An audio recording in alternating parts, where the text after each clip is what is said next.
Wait a minute. This isn't Days of Our Sooners. Nope. Yeah. So I guess we should introduce ourselves. Hello, everyone. Britton here, also known as Samoki Dude, and I'm here with, I'll let you introduce yourself, for those who don't know who you are. My name's Todd Summers, and I'm the proud father of this young man right here. Some of you, if you watch Days of Our Sooners, you might know him, because we do that show every football season. But today, we're actually talking about a book, because my dad was, in rare form, chasing me around the house, trying to get me to read a book, and the book we're talking about is Mere Christianity by C.S. Lewis, who is more known on this side of the internet. If any of you know what Narnia is, I'd be shocked if anyone doesn't know what a Narnia is. He wrote that. He wrote the Space Trilogy. He has written a lot of stuff, to be honest with you.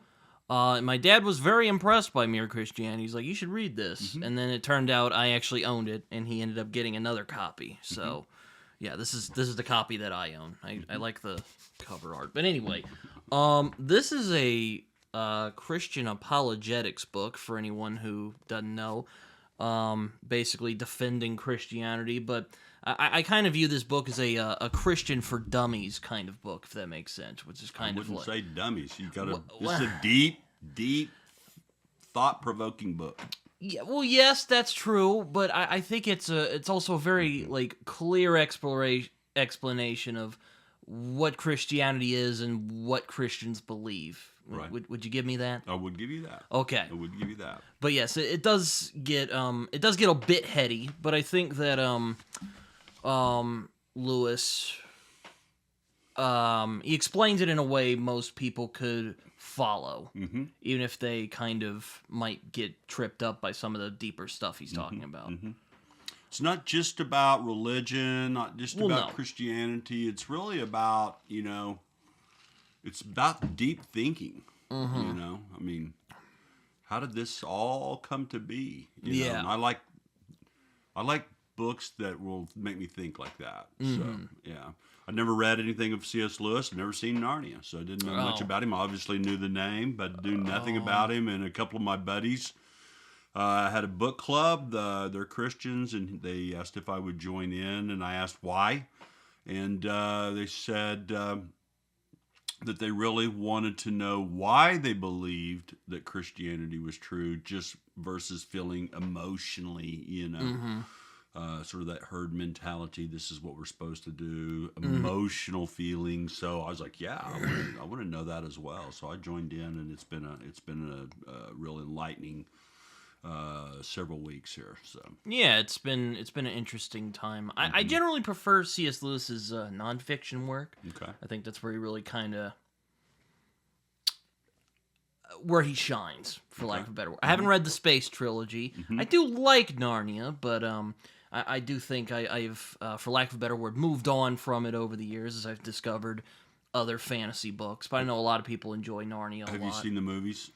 I remember seeing the first one when I was a kid. Okay. I've never seen which was a pretty solid adaptation of The Lion, the Witch, and the Wardrobe, if from what I recall.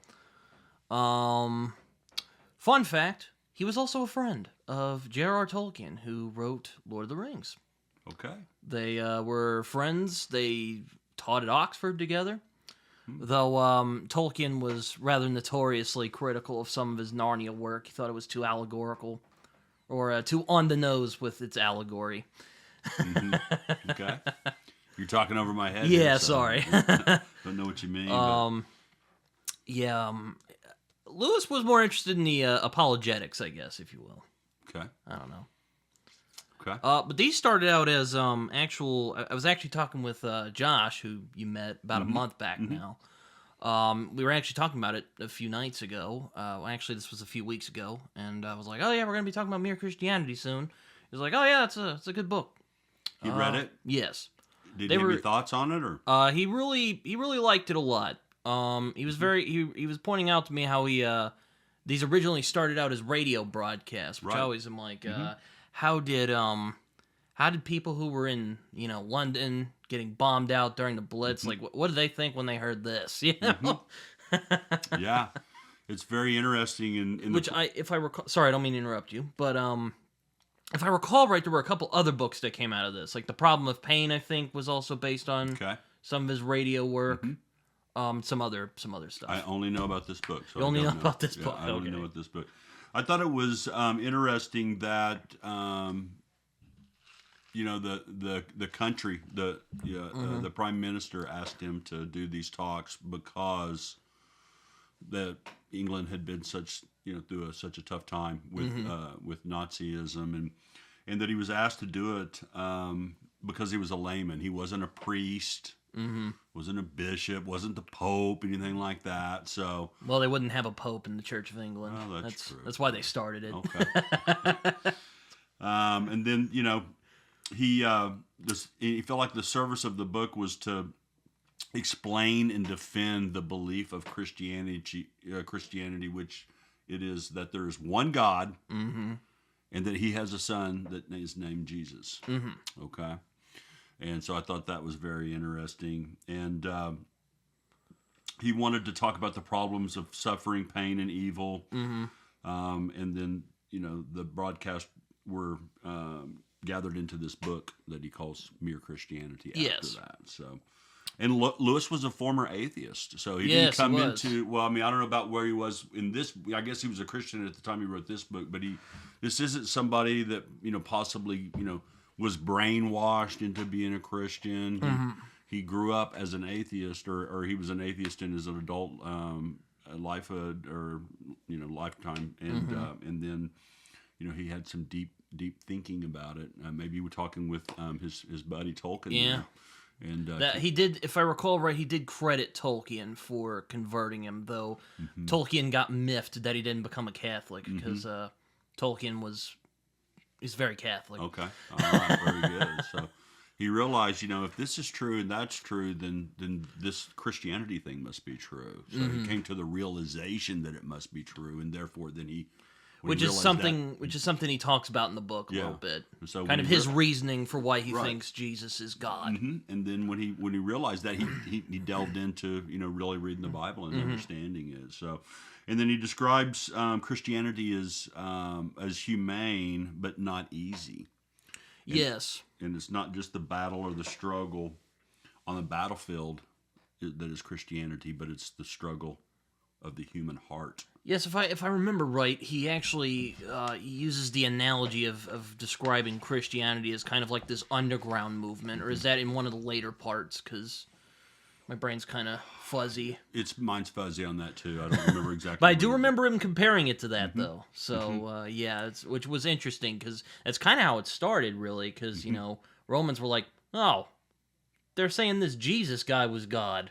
We got to get rid of these guys before they cause any damage. Before some other people came in and like, okay, Christians, you can stay, do your thing. Yeah. So one thing I like about this book, I'm not a big reader like you are, but very short chapters. Oh yes, 4 or 5 pages. That's the kind of book that I can read. Because I always think I'll just read a chapter a night, and not try to tackle something big time like what you like to tackle. Yeah. And then I looked at it. 4 or 5 pages, boom, that's right up my alley. So very easy read as it pertains to if you wanted to do it a chapter a night or a few chapters in a week, then that would be an easy task to do. Or if you just want to read the whole section like I did. Yeah. If you can do that as well. Well, that's, you love to read. So. Yeah, that's true. I like to watch sports. So so it's broken into 3 different books. I think either 3 or 4. I think it's 3 books, or it's 3 sections of. Is it 4 sections? I think it's either 3 or 4. It could let me be. look at my copy. Yeah, it could be 4 sections, but I thought it was 3. 4. That's what it says. Yeah. And the book 1 is called "Right and Wrong" as a clue to the meaning of the universe. Yeah, he talks about, which I thought was interesting about this book, because like I've read a couple of other Christian apologetics book. I was kind of in a phase of my life when I was younger where I was picking up a bunch of them, and generally they're quite content to just jump into the fray, if you will. But Lewis he's a little more methodical. He's more like, okay, here's some ground rules, and he talks a lot about morality in this first book and what he kind of perceives morality to be, and he kind of discusses some. Well, yeah. What would you say he describes it like? He goes into it a little bit. Well, it's for morality, it's just a decent behavior more than it is like the Ten Commandments. It's more just decent behavior, and I like the way he goes into it, and this is how he starts the book, is that he's talking about. You go anywhere in the world and people understand, they have something that's inside of them that wasn't necessarily taught to them. Yes. They just understand that there is rules, decent behavior, I guess. So there's other countries that have different rules than we have. Sure, yeah. So something in America that we think might be like, oh, that's horrible, then another country that's common practice, to them. So it's not about that, but he goes in to say that all people, or no people admire a selfish person, let's say.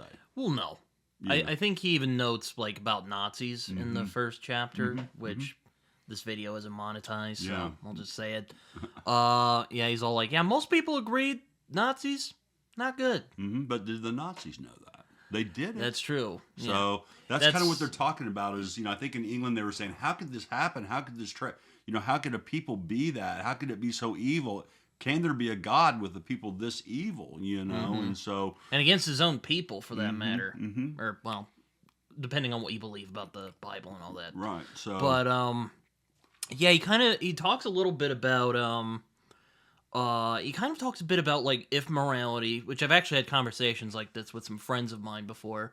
He talks about if morality is just a herd mentality thing. I'm using a Nietzsche quote here. Is it just like a thing we made up to make sure that we don't, harm each other out of, self-interest and whatnot? Or is there something that is a rule that is above us that we, just naturally know? That's inside of us, yes, even as we're born. Exactly. I'm talking about deepness right there. That's how deep think, that's pretty deep, you know? And so, like nowhere in the world do people, admire selfish people, right? Let's just stay with that. And so it's kind of like all people already have that in their minds. And so he's delving into what put that in everybody's mind, right? If it's the herd mentality, you look around and you would just kind of follow your, close community or country's morality. But it seems like everybody understands that there's some things that are just not right. Yeah. And so it's interesting. Now I think Lewis is on the side of there is a law above us that tells us what to, what is right and wrong. That's what he's trying to explain. That's how he started thinking about it. There must be some kind of law above us that we all kind of follow. We can go anywhere in the world and we know that, maybe this is okay and that's okay, that's different from my country, but we know that, this one thing, not one thing, but several things are just not right. And so all people understand that. So now he also goes into, a second really deep point, that there is some evidence that something or someone is behind this. And the first thing he mentions is the vast universe. And, and when did that come into being, and how did it come into being? I think he talks about there's some people that believe that the universe has just always been there, and that it will always be, right? Or, trying not to sound like I'm straw manning here, but he basically describes the Big Bang in the book, which is, these particles came together, it exploded, and that's how the universe... Very simplified here, so I'm not saying I'm an expert on science. Yeah. So scientists, people who like... Don't get mad at me. And then you talk about a good God, or Christians may talk about a good God. Yeah. But if you read the Bible, there's some times when God wasn't nice. Yeah, I was about to say. Go in and just hammer everybody, kill everything. Yeah, that's why I was actually talking about this with a friend of mine on my podcast the other day. I'm like, there's some parts of the Bible, God, a little prickly, Very prickly.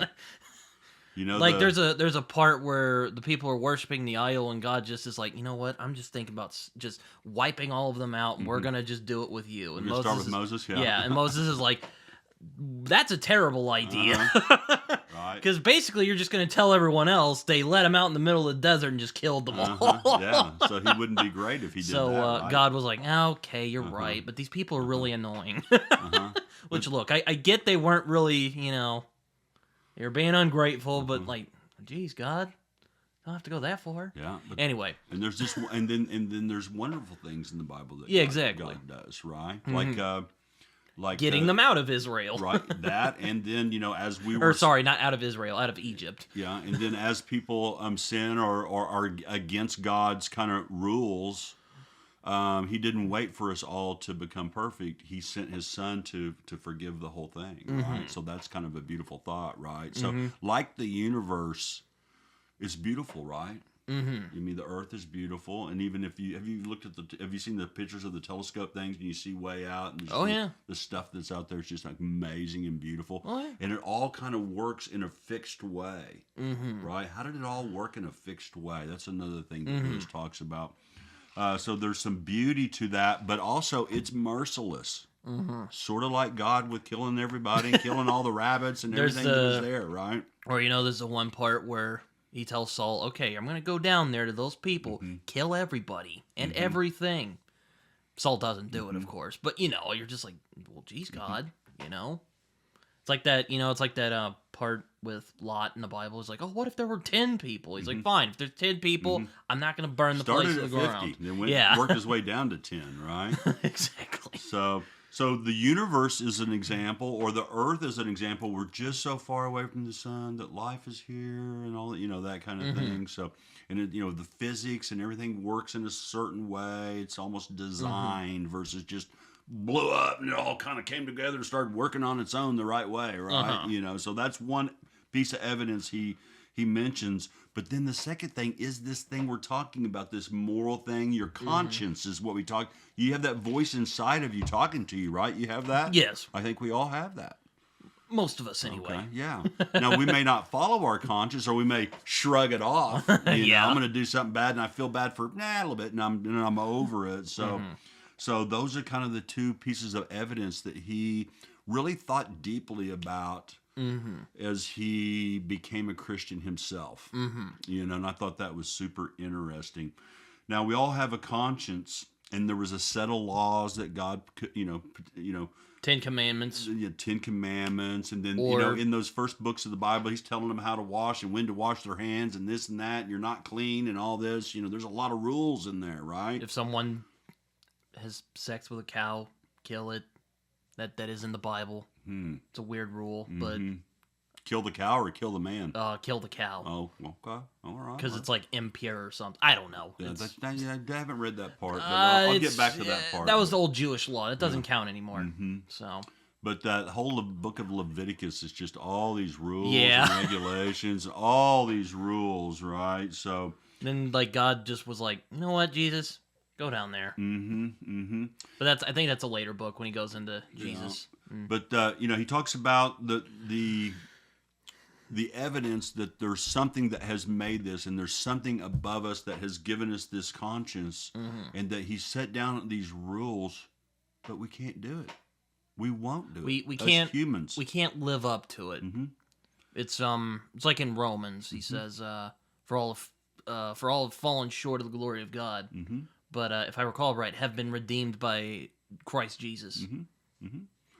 So, and what we can't follow is that we all can't follow fair play, decency, morality, like honesty and truthfulness. Yeah. Every man's a liar, right? Oh yeah, at least once or twice. So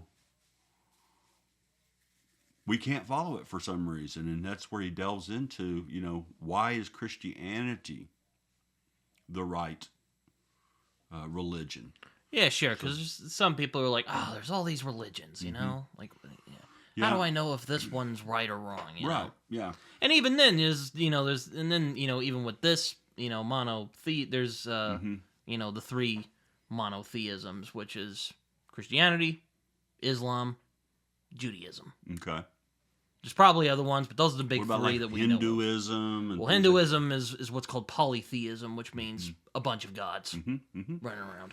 So, or Buddhism, which is, if Buddhists are in the chat, you can tell us what the spiritualness of it is. I don't know. I think of it more as a philosophy than a religion, but whatever. Yeah. I won't get into that. So, but people could say that about Christianity as well. So and he talked about what the majority of human beings now and in previous times believed. And they may not have all believed in Christianity or Jesus, but the majority of people believe there is some kind of a God or gods out there. And for the atheist, and we might disagree with the religions, right? But we all believe there is something, right? But the atheists believe there's nothing. So to be an atheist, you're really in the minority because you believe that everybody is wrong. Yeah, sure. Deep. Yeah. Right? Sure, yeah. You start thinking about that. Now, we may, as Christians or Muslims or Jewish people or Hindus even, or whatever religions out there, we may think our way of considering a God is the right way and disagree with those other people, but we at least all agree there is a God. Yeah. And so that was a neat point that I thought he brought up. Yeah, like Muslims believe like Muhammad is the major prophet. Again, if there's a Muslims in the comment section, you can feel free to correct me. I am not an expert on this. Judaism, they believe there is a Messiah coming. They just don't believe Jesus is the Messiah. I was actually talking about that recently in a book with some friends of mine. But anyway, and of course, Christians think that Jesus is the Messiah, and he came, did his thing, went back. Now he spread the word among the people, in his words, paraphrasing. And then, and we're kind of scooting through this first section here, but we want to kind of keep this short. But the reason that Lewis really found that Christianity was the correct religion was that, and then the Christian view is that that there is a God, and that the earth was a messed up place that he had created. Yes. And so he took matters into his own hands, and he sent his own son down here to make everything right with him. As you notice in the Bible, there was always a sacrifice, an animal sacrifice. Yes. Now, what kind of animal would they sacrifice? Well, popular one was a lamb. Okay, and that's always the language they use with Jesus. So lamb's the first one that comes to my mind. Rams as well. Yeah. I'm sure there were other cows, if I recall right. Now, did God want them to bring a lamb with a broken leg?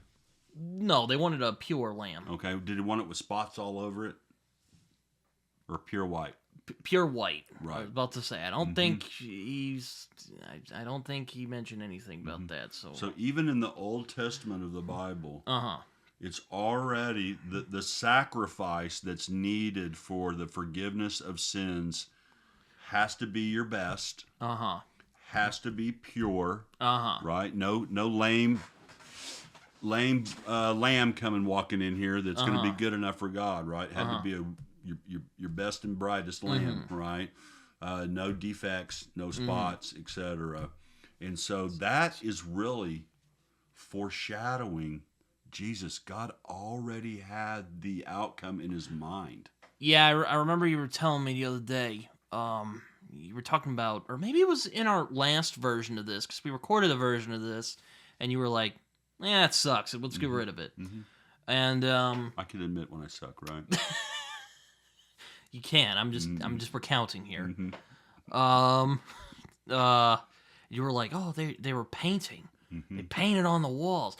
But I don't remember exactly what you said, but you basically brought it back to Jesus. And I was like, I didn't even think of that. Mm-hmm. I've read the Bible a bunch of times. Mm-hmm. So there you go. Mm-hmm.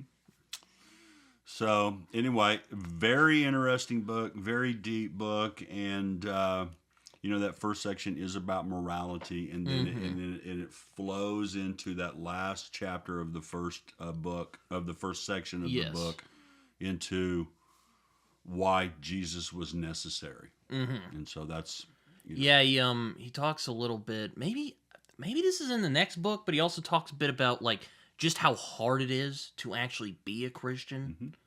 Either it's in this section or the next one. I don't remember. Do you remember? I don't remember what section it is. I know he brings that up because you get better and you think, okay, I've arrived. But then God asks you for more. And eventually in the third book, it basically said that God wants you to give your whole self to him. And then that's when you've done that. That's when you have achieved what he's looking for from us. And that's very hard. Yes. Very hard to do. Because we all tiptoe around. We have our desires, right? Self-interest. So I act good. I'm going to act good, and I'm going to be good here for a while. But I don't want to totally, give up my whole self, right? I want to leave a little bit of spare change. I think he talks about paying taxes. A man doesn't mind paying his taxes, but he wants a little left over so he can have some fun with it, right? That's kind of how C.S. Lewis describes it. Is we want to be good, but we want to have a little bit left for us to go do what we want to do versus what we were created for, which is to worship God. And so, anything else about the first section you want to talk about? So it's a good section. It kind of surprised me because again, I thought he would just kind of jump into it, but no, he kind of goes into this. It kind of starts out as kind of a philosophical book more than a like Christianity book. Then he kind of leads into the Christianity stuff. So I thought that was interesting. Yeah. Well, let's cut it off here, and then we'll talk about the second book here in a while. All right, sounds good. All right. But hello, we're back talking about book 2 of Mere Christianity by C.S. Lewis, which was probably my favorite part of the book. How about yours, Dad? It's a real good part.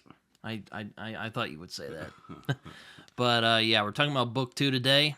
I was kind of nervous we wouldn't be able to get here because, well, it took a while to get us to redo part 1, but we're here now. So here we are. How you doing, Dad? I'm great. How are you? I'm doing good. But yeah, no, part 2 of Mere Christianity is kind of an exploration of, well, what the book title implies, what Christians believe.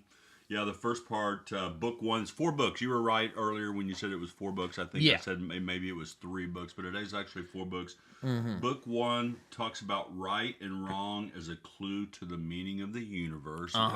Lewis is introducing the concept of how he started to actually transform from an atheist into a Christian, and the first part of that was just thinking about the universe and how it came to exist. So this part is talking about what Christians believe. Very deep book. Yes. You would agree? Yes. Yeah. I read it. This is maybe the third time I'm kind of reading through it to do this with you, and sort of like the Bible. We've read the Bible a few times through, and each time you read the Bible, you're like, oh wow, I missed that part, or I didn't quite grasp that, and that's how it's been for me. It's just really like, good books tend to do that for you. Yeah, so it's a deep book. You want to jump in? Yeah, I mean, this is actually where the Lewis trilemma comes from, which is the very famous argument on why he thinks Jesus is the Son of God. Which is I was familiar with even before I started this book. So, yeah. He also talks about why Jesus, Yeah. Just why Jesus in particular. Why was that even needed, So we'll get into that. But it starts off in again, it's kind of exploring where he started off in the first book, and he asked the question: if God made the world, right? And he's supposedly all knowing. Why has it gone so wrong? Yeah.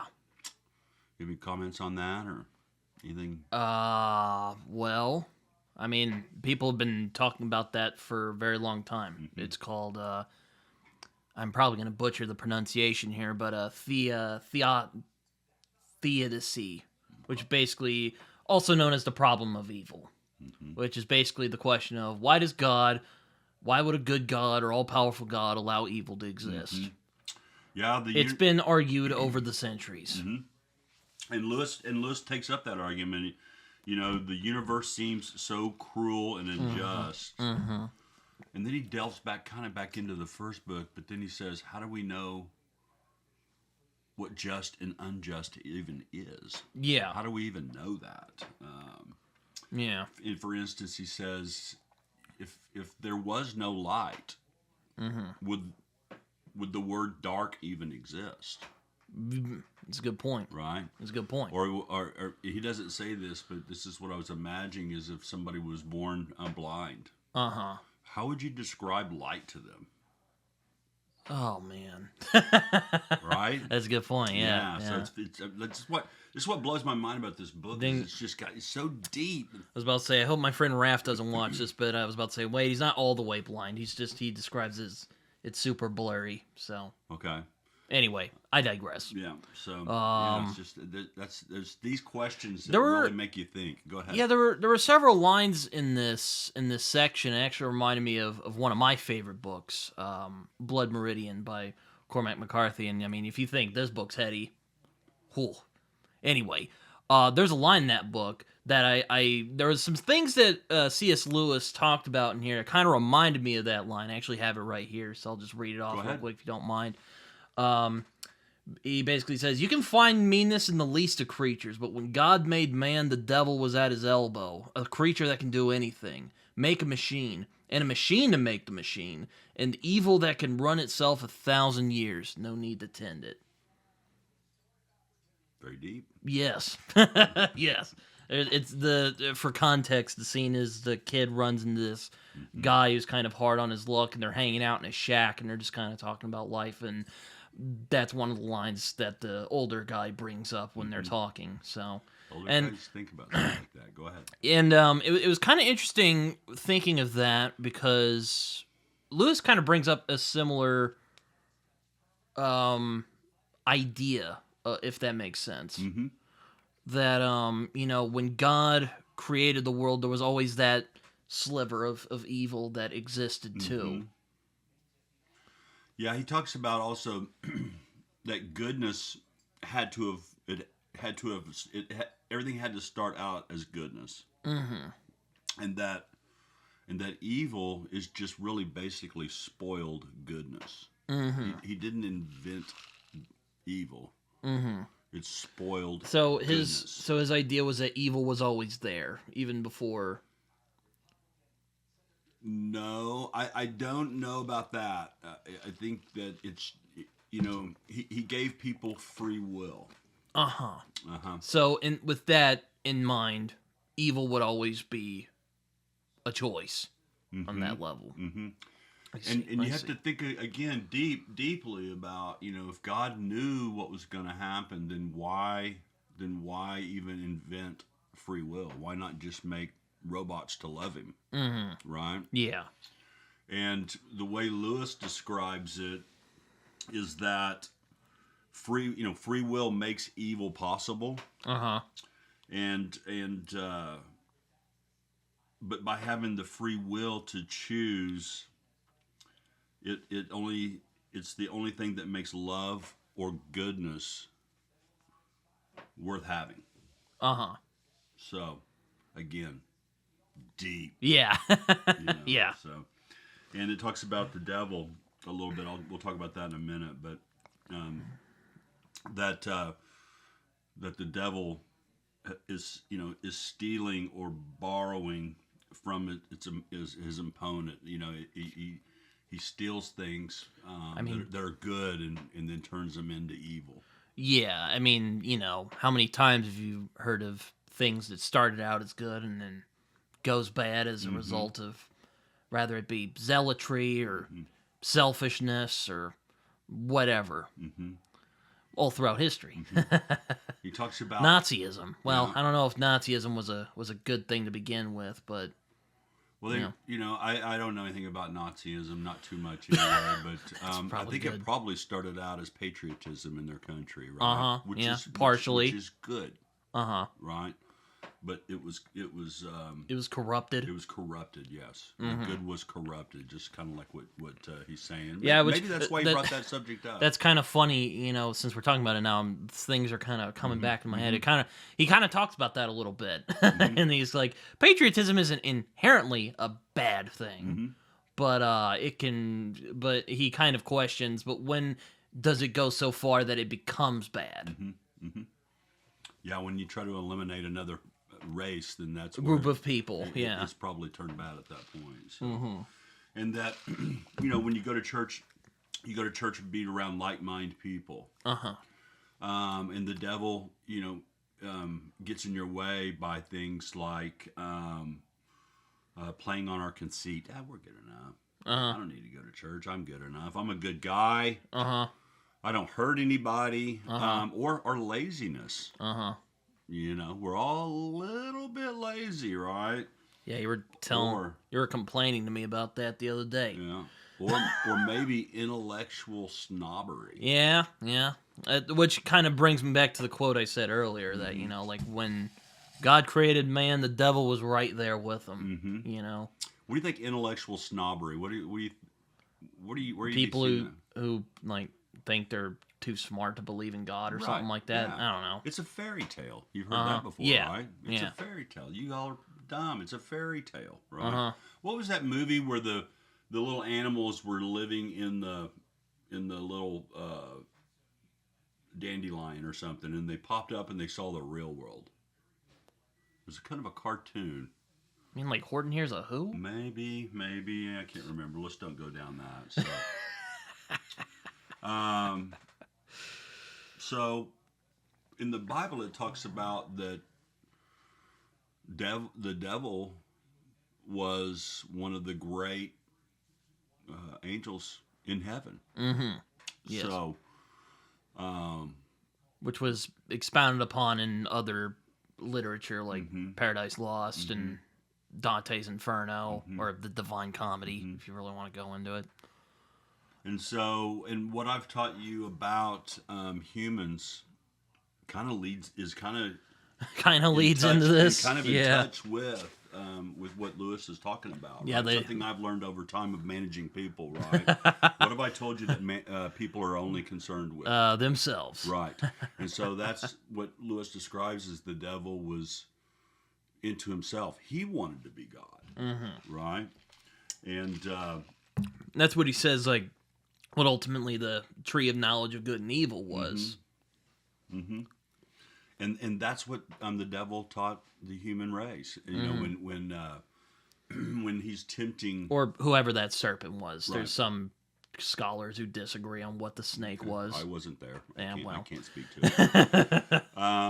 But what is in the Bible? If we're going to believe the Bible, then what in the Bible does it say that the devil says to Eve?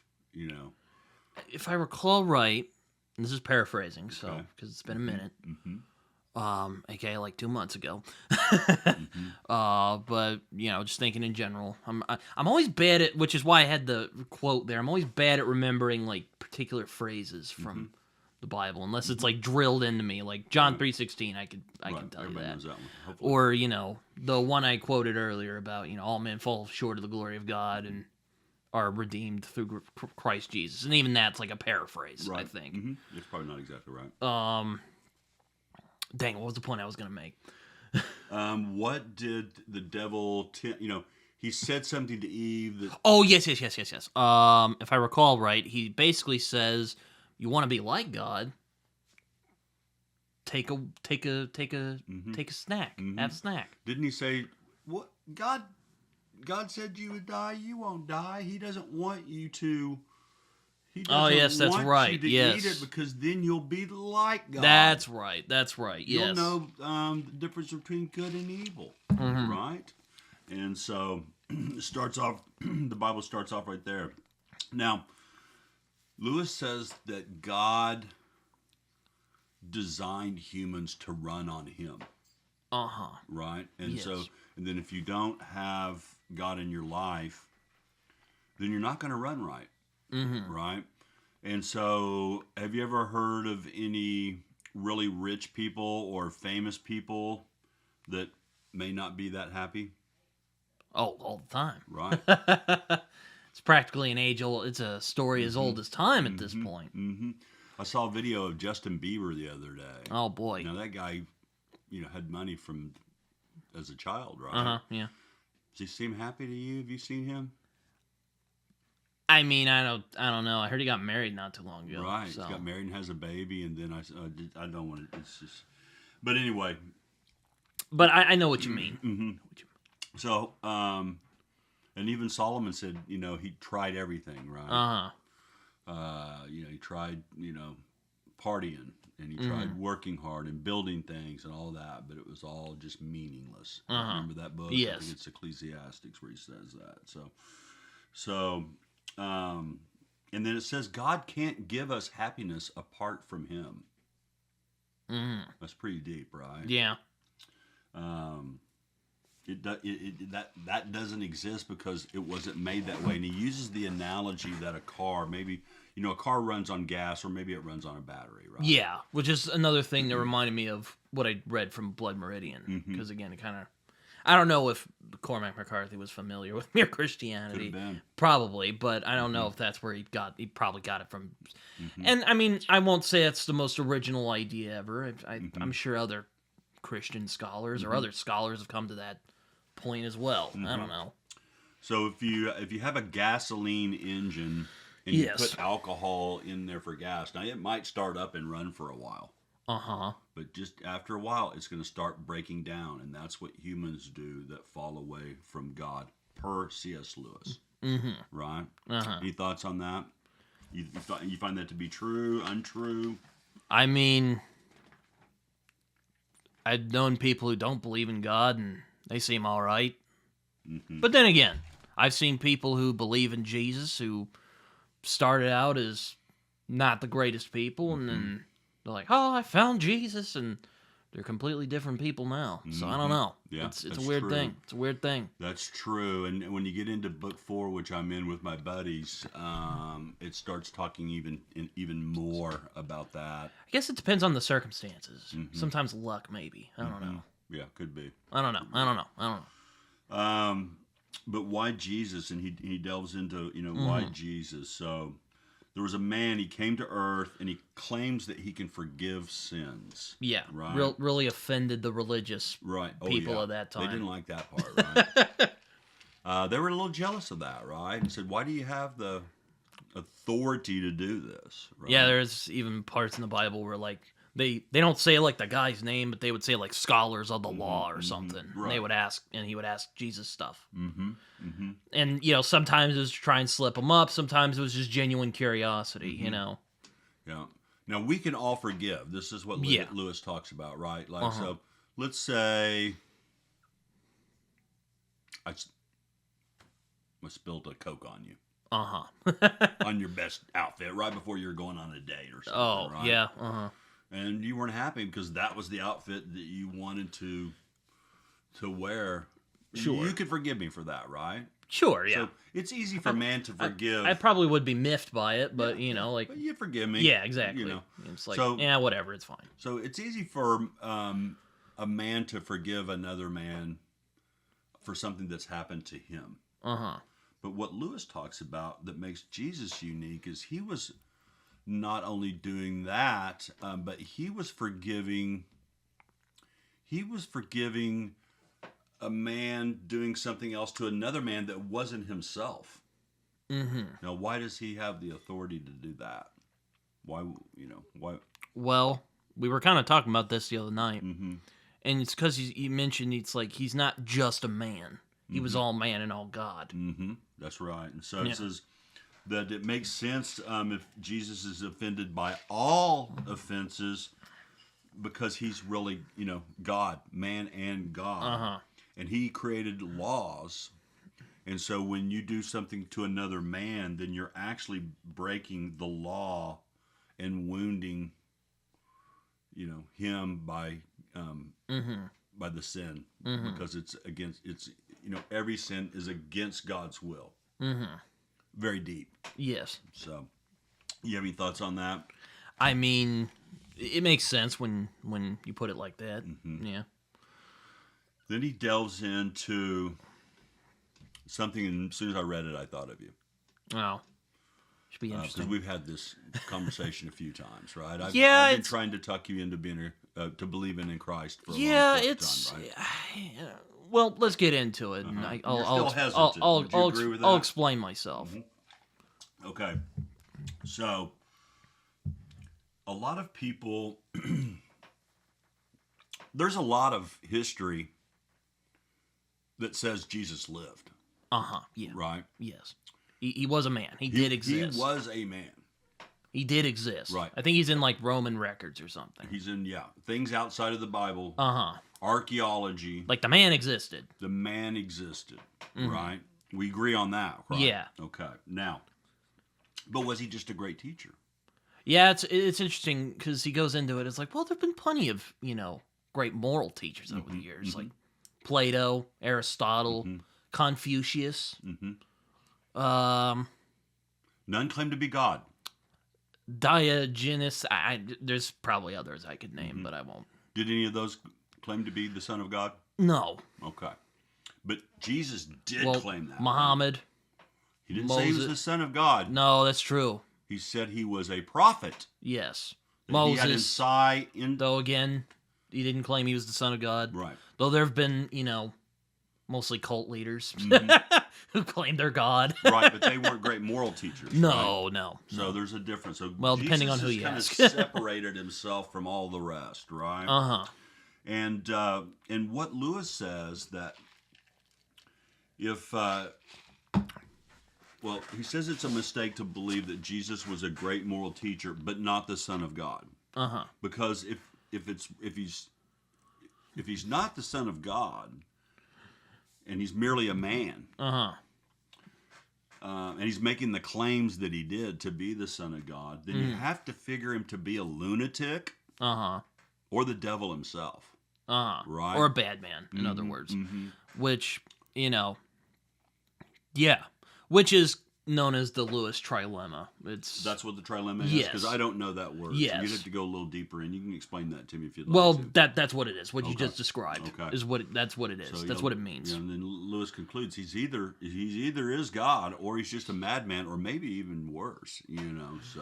Yeah, it's interesting. I mean, it's kind of hard to mention. It's not necessarily that, it's the Son of God thing that really throws me. Okay, what is because, again, it's proven the man exists, and as far as I'm concerned, there may be some conspiracy nuts out there who might think they have found the body of Jesus or anything. They never found him. You can't argue that. No, I'm not arguing that at all. Even atheists, I'm sure, I'm probably going to offend some atheists by saying this, but even atheists have never proven that, like, Jesus has been found, it was all fake or whatever. But, it's not, so, it's not that. So either Jesus was really special, or the burial was so bad back in that time, they must have mixed it up or something like that, which, I don't know. Or maybe or you could say he was like Elijah, where, God just came down one day and is like, I'm taking you up to heaven now. And that's about it. It's more like, did God truly create the world in 7 days? Now I get there's, a lot of semantics you can play with that. So I don't know. It's kind of, it's hard to talk with you about that because, again, it's a deep subject, like you've been saying. It is. It's deep. It's like, well, these scientists are saying that evolution actually happened, and I mean, it makes sense. I'm not saying, maybe God, created the world doing that, but it's kind of hard to. I'm not saying science is wrong or anything. It's kind of hard to, wrap your head around that sometimes. Mm-hmm. But that's the thing. That's the thing, though, that kind of is like, maybe there is, because it's like Jesus. And I think Lewis even says it himself. He was not a regular man. He does not no regular man said things that Jesus said, unless you're like David Koresh or something. It's just using that clout to get women. You ever heard and of worse. David Koresh? Any miracles he performed? No. That's why I don't believe David Koresh. He didn't rise in 3 days, as far as I know. Yeah. Now, at this point, Lewis dives even deeper. Uh-huh. And he talks about maybe sacrilege a bit, but Christians believe the death and the resurrection of Jesus is the main thing about Christianity, right? And if that didn't really happen, then it is all just a fairy tale. What do you think about that? Yeah, and I mean, it's again, as far as I know, disciples were real people, and all of them died. Never once renounced Jesus. Never once denied or retracted that they saw him rise from the grave. Did they just die, or how did? Well, they were martyred. How they were executed? Yes.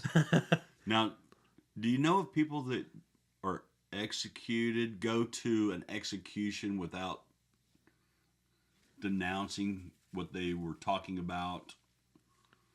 Well, a lie. Well, for a lie that they knew was a lie. Well, no. But I was about to say that's why they were martyred, is because they didn't do that. They wouldn't do it, and why wouldn't they do it? Because if they knew it was a lie, if they knew it was a lie, why would they go to their death? They what's the benefit? They must have seen it. Is kind of the conclusion you draw from that. Yeah. Now, Lewis does not feel like the death and resurrection is the key theme. Okay. Yes. Christ volunteered to bear our punishment instead of us, right? Yes. And so why?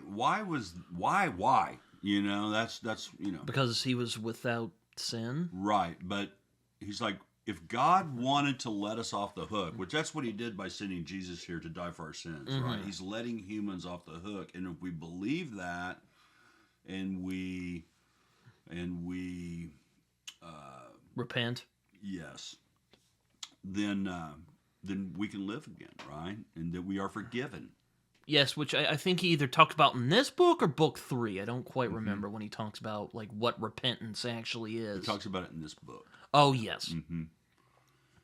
Which, kind of bucks against... I saw a really dumb thing on Twitter the other day where somebody who described himself as a deist, which basically, for those who don't know what that means, they believe in God, they believe a God created the universe, but after the whole creating the universe thing, they just went off and did its own thing. So he was basically he basically described Christianity as the greatest get-out-of-jail-free card of all time. Yeah. Which, that is not at all what Christianity is. And Lewis kind of goes into that in this book, which makes me tempted to tell that guy, well, you should read Mere Christianity, because Lewis kind of lays it out for everyone. Yeah. Because he points out, look, it might sound easy, saying, oh, God, forgive me. But true, sincere repentance is one of the hardest things you can do. Because, and it kind of, going back to some of my philosophical books I've read, there's a guy called Friedrich Nietzsche. Had a great mustache, very excellent mustache.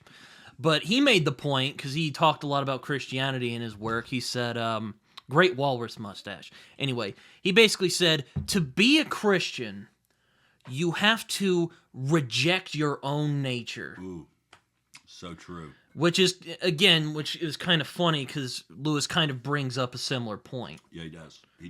He does bring that up.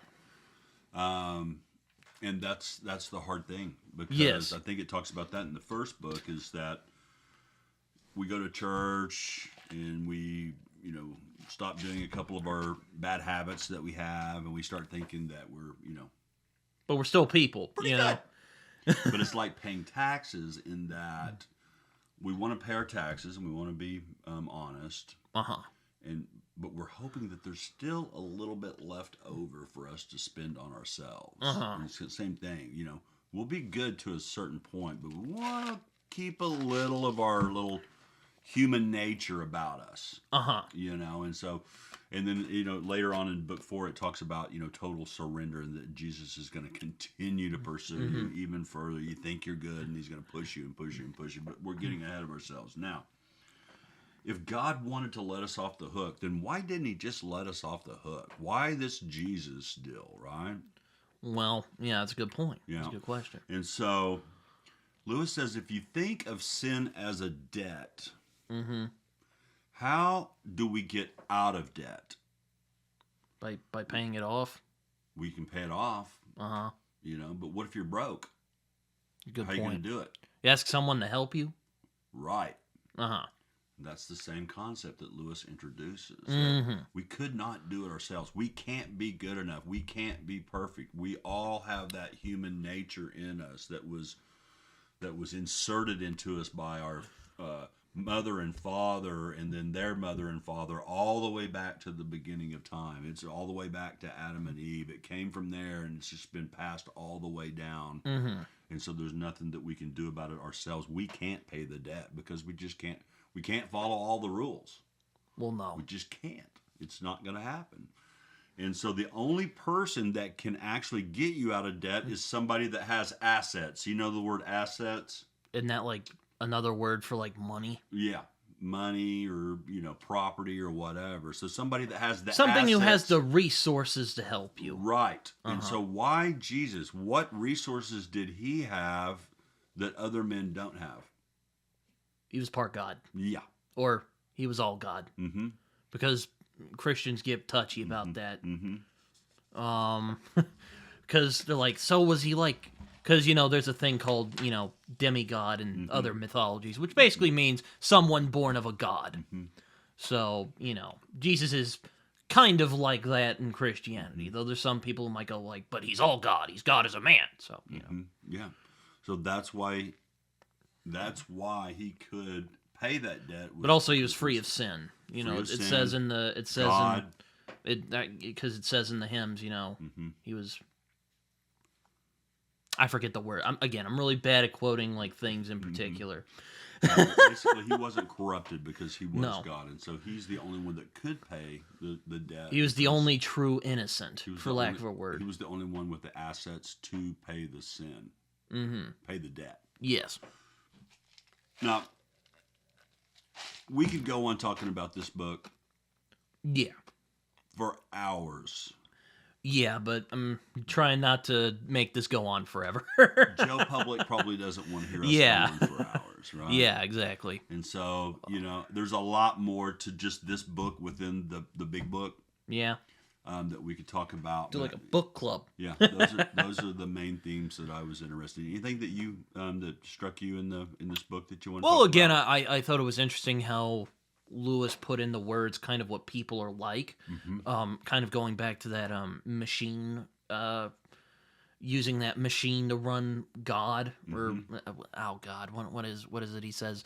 Or you were saying earlier that like we need God to function in a way, and again, kind of made me think back to, Blood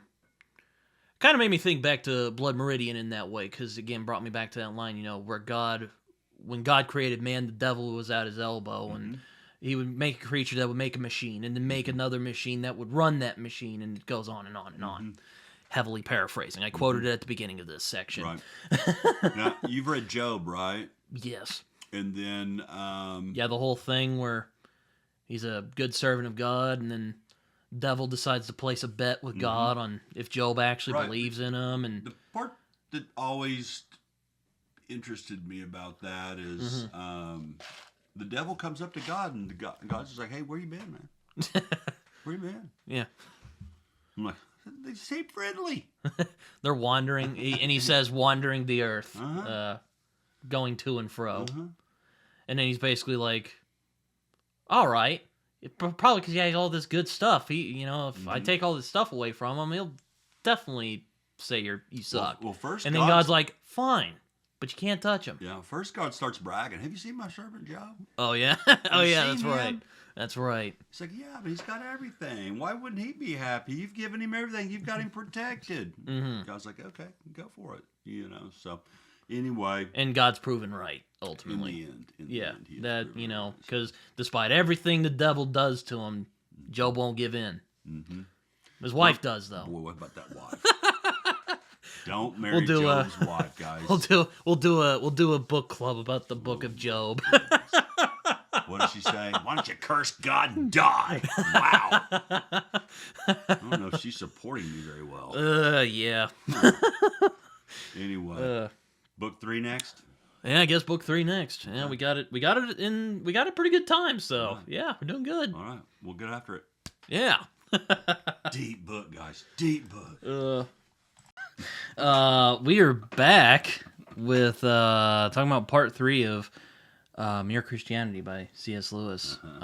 Back here with my dad. So hello, Dad. Hi, fans.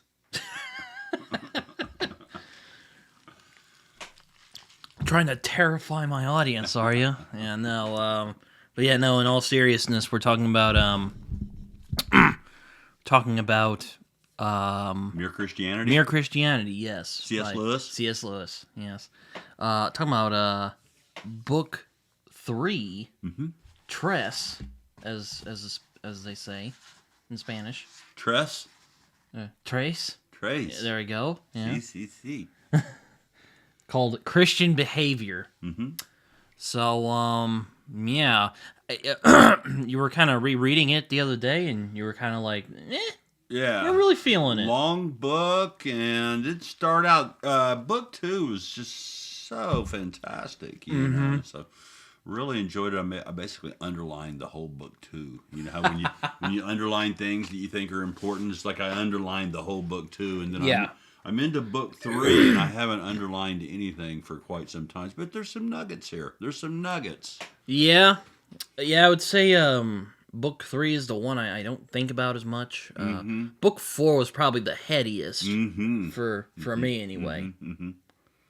Yeah, I really enjoyed book 4. It's another deep one, and so as like I mentioned earlier in the show, I had read it quickly to catch up with my buddies that had started the book before me, and so as I've gone back through it, really picked up on some of the key points of the book, and so slowed down in book 4 as I caught up with them, and so yeah, I really like it, but we'll wait and talk about book 3, and then maybe get book 4 out here pretty quick.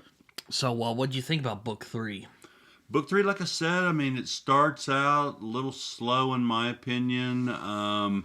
It starts talking about the virtues. The cardinal virtues. Have you heard the term before? Yeah. And, there's like the 7 deadly sins, and there's like the 7 great virtues or something like that. Is it cardinal virtues or carnal virtues? Is it cardinal? Probably cardinal. Cardinal, yeah. Carnal, well... It's not good. No, it just means sexual. Okay. I don't think it means that. my bad, folks. But I thought you would already know that. Yeah. I've known it and forgotten it already. But cardinal is Latin for the hinge of a door. Interesting. Did not know that. I did not know that either. And they're called cardinal virtues because they're pivotal. Yes. They pivot back and forth. This is stuff I'm learning from C.S. Lewis. So starts out, and I think it talks about, was it theological virtues? And then Christian virtues? Yeah. Okay. And I had heard of these before, but prudence, which is the practice of common sense. Using your head, thinking about what you're doing. And then thinking about the outcome of what you're doing. Right? So foresight. A lot of us think about what we're doing, but then we don't think, if I keep doing this, Might not end well. What might happen? Yeah. Like smoking cigarettes. Yeah, it's fun and all, but what might happen? Or drinking a bunch of alcohol. True. Should I be laying in my deathbed going, pretty boy, I should have known, but I forgot. Cigarettes kill. That's what prudence is. And then temperance. Doesn't that mean like sobriety? Yeah, it does. It does mean sobriety. That's but what there's more than pleasures than alcohol. Would you agree? Yes, I would. Like Dr. Pepper drinking. Yeah. Yes. Eating. Buying clothes or shoes on Amazon or things like that. People have all kinds of pleasures, and they should be enjoyed. But the temperance part is not to take it too far. Not to take it too far. That's I got mixed up because that's what they first called before Prohibition was a thing, there were temperance movements, which was basically trying to get people to stop drinking so much. Well, you know more than I do about it then, so. Because they drank a lot back in the day. A lot more than we do now. Really? It's like the only thing they could do with their spare time. So, there you go. And then justice. We all know what justice is, right? Fair play. Truthfulness. Keeping our promises. You like guys that break their promises? No. Yeah. That's why I always try to keep my promises with you. If I say I'm going to come in here and do the book with you, then I'm going to come do the book with you, right? Yeah. I might be 15 minutes late, but I'm still here, right? And then fortitude. Any idea what fortitude means? Strength? A little bit, yeah. It's facing danger. I was about to say, that's what I think when I think of fortitude, but... It's kind of bravery, facing danger, and then a stick-to-itness when it's painful. So follow through. And it says, C.S. Lewis says you can't practice the first three without a little bit of this fortitude in you. Which I thought was kind of, that was, I thought of a nugget of the book. So one other thing that it said in here is one mark of a certain bad man is giving up something and expecting everyone else to give it up with you. If you want to give it up, give it up. Maybe I don't have the same belief as you, so I'm not giving that up. So anyway, that's what fortitude was. So do you have a favorite there amongst the virtues there? Or? I'd say justice. Justice, okay. Yeah. You like truthfulness? Yeah. Promise keeping? Yeah. Honesty. Fairness? Yeah. Yeah. I like those things. Yeah, I like that. I like fortitude. Being able to stick to it even when it's hard. It is admirable. Being brave. Yeah. Now, the second point that I really liked, they said there's two things. It's talking about morals, right? What was this book called, number 3? Christian behavior. Christian behavior. So Christian behavior equates into some people call morals. And so there's two things that has to do with moral choice. There's actually, now that you're speaking about it, it kind of reminds me of stuff we've talked about in the past where, because he kind of, talks about believers who are not nice, and it tends to drive away potential unbelievers, or potential believers, sorry, not potential unbelievers. But going back to that, but trying to get back to the point, C.S. Lewis kind of touches on some similar things, where he's like, God, there's some believers out there who are, might not be very nice. They might be sincere believers and whatnot, but they're not like the nicest. Or he says something like, Christianity doesn't equal niceness or something like that. That's right. Or is that in the next book? No, it's in this book. It's in this book. I may have highlighted that. But yeah, it says that, number one, he talks about the guy that thinks he's better than the other guy because he's a Christian. Yeah. Oh, I'm better than you. I'm so Christian-y. Right? And you're such a heathen, right? So there's that kind of guy. And then there's some guys that are real nice guys, but, they don't, follow the moral laws of it, or they're just kind of pretending. Or just like decent people who... we're kind of about Christianity. Then there's some little, kind of not like, there's some people that just aren't that nice that are good Christians too. So there's all kinds out there. So that's just how the world rolls. But the first thing with making a moral choice is just the act of choosing, right? You have to choose right. Cutting back to this moral choice thing. Yeah, you have to choose what right from wrong, and then you have to make the choice to do what's right. That's the first part of it, and then there's some raw material of the choice. But and then it mentions human judges other people by their external actions, but God judges us by our moral choices. What do you think about that? Kind of reminds me of the Bible, when Samuel goes and finds David for the first time, and he sees his brother. He's like, "Oh, maybe this is the guy God wants," and God's like, "No, I look for what's in their heart, right? Not outward appearance. I'm not so easily impressed by outward appearances." Right. Yeah. And David was the youngest of the brothers, right? They thought, man, he can't be him. He's just a kid, right? Yeah, and he's like, oh yeah, I got another one. His name's David. He's out tending the sheep. Bring him. Mm-hmm. Yeah. Now, this is what I like. Kind of picking little tidbits out of C.S. Lewis's book here, and then kind of thinking on them, right? Mm-hmm. So that is one of the things that he mentions there. But then here's another one that I thought was like deep. When a man is getting better at his moral choices, he sees more clearly the evil that still remains in him. Now that I'm remembering some things. I think this is this is the part where he kind of goes on about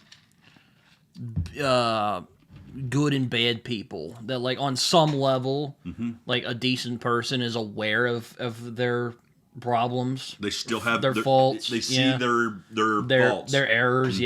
Like where like a bad person, for instance, would just be like totally fine and not notice it at all. That's what it says. A moderately bad man knows he's not very good. Moderately bad. Yeah. Does some good things, some bad. Moderately bad. He knows he's not very good. He's kind of like, golly, I'm just horrible.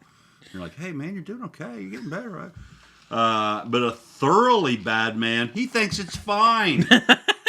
It's like, yeah, exactly. He's like, oh, man, I'm doing fine. It's you guys who are the real problem. He's describing. Yeah.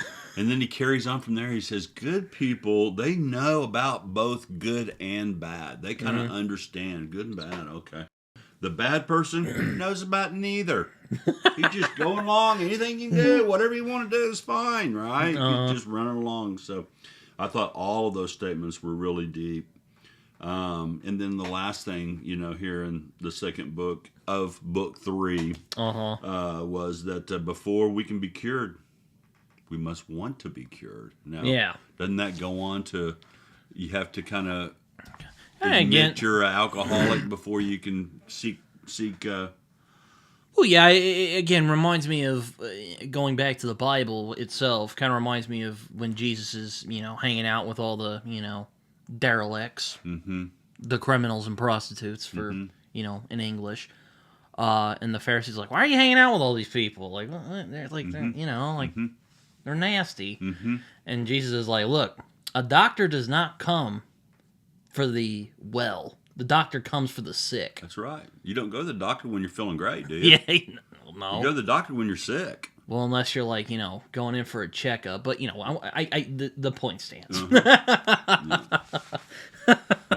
So.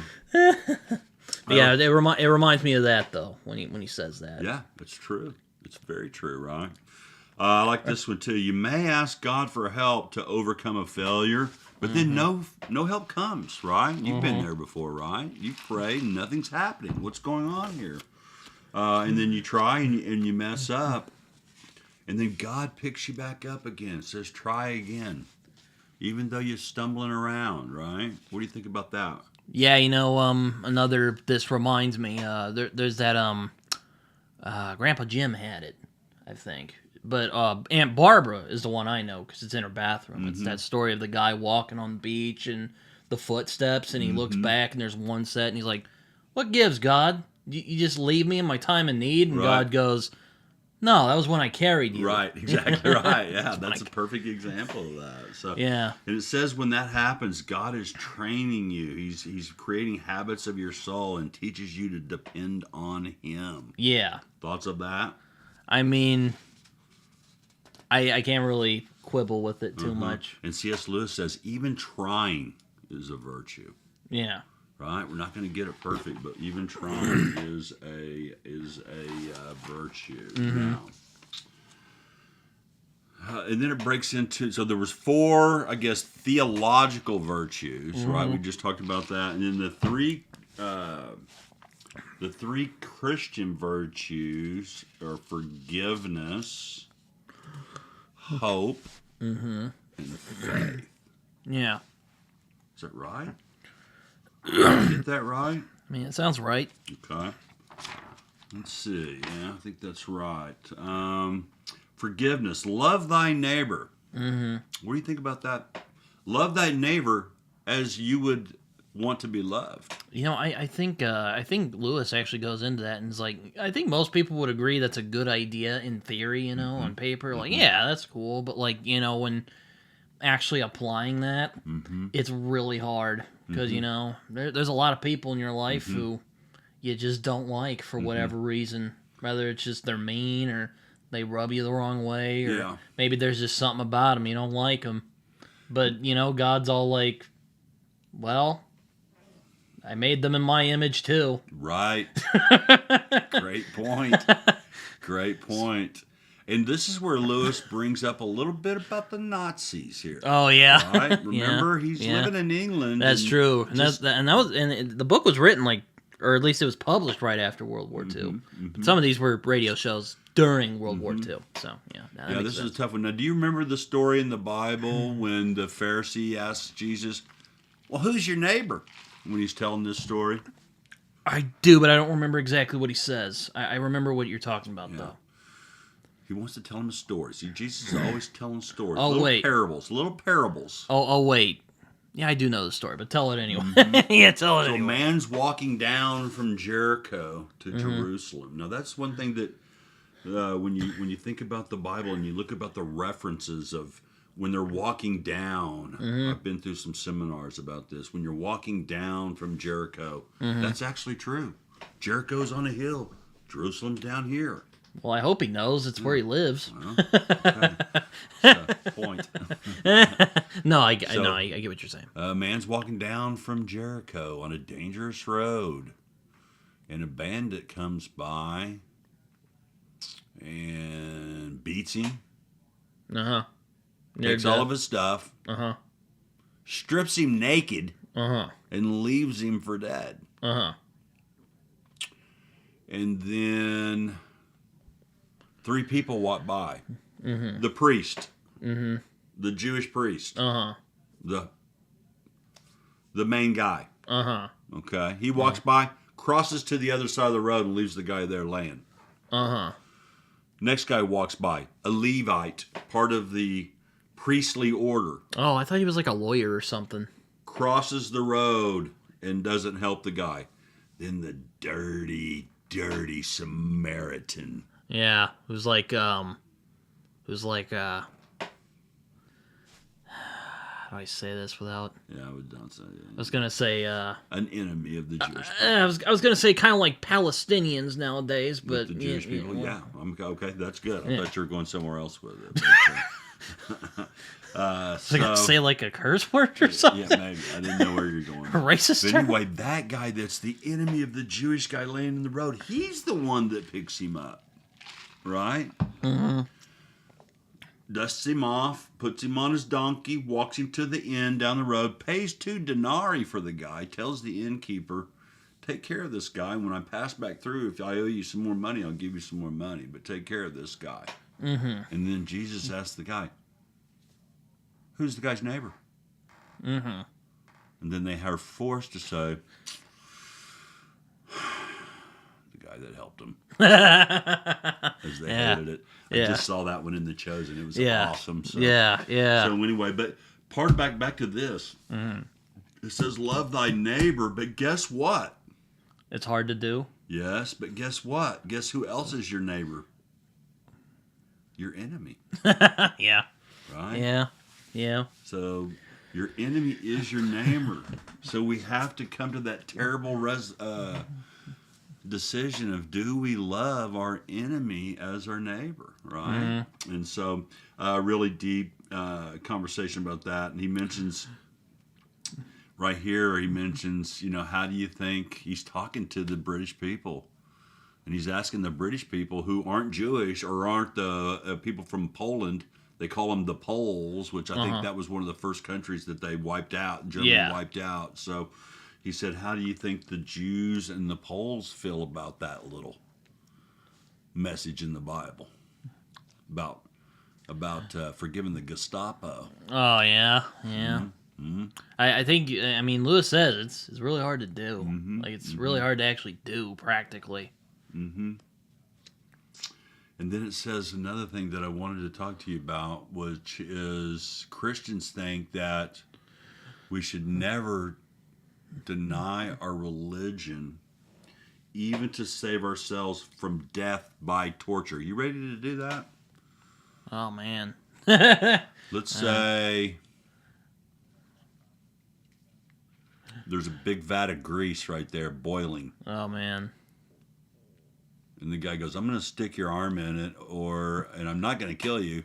That would be too good for you, but I'm going to stick that arm in there and boil your arm off. Or you can just deny your religion.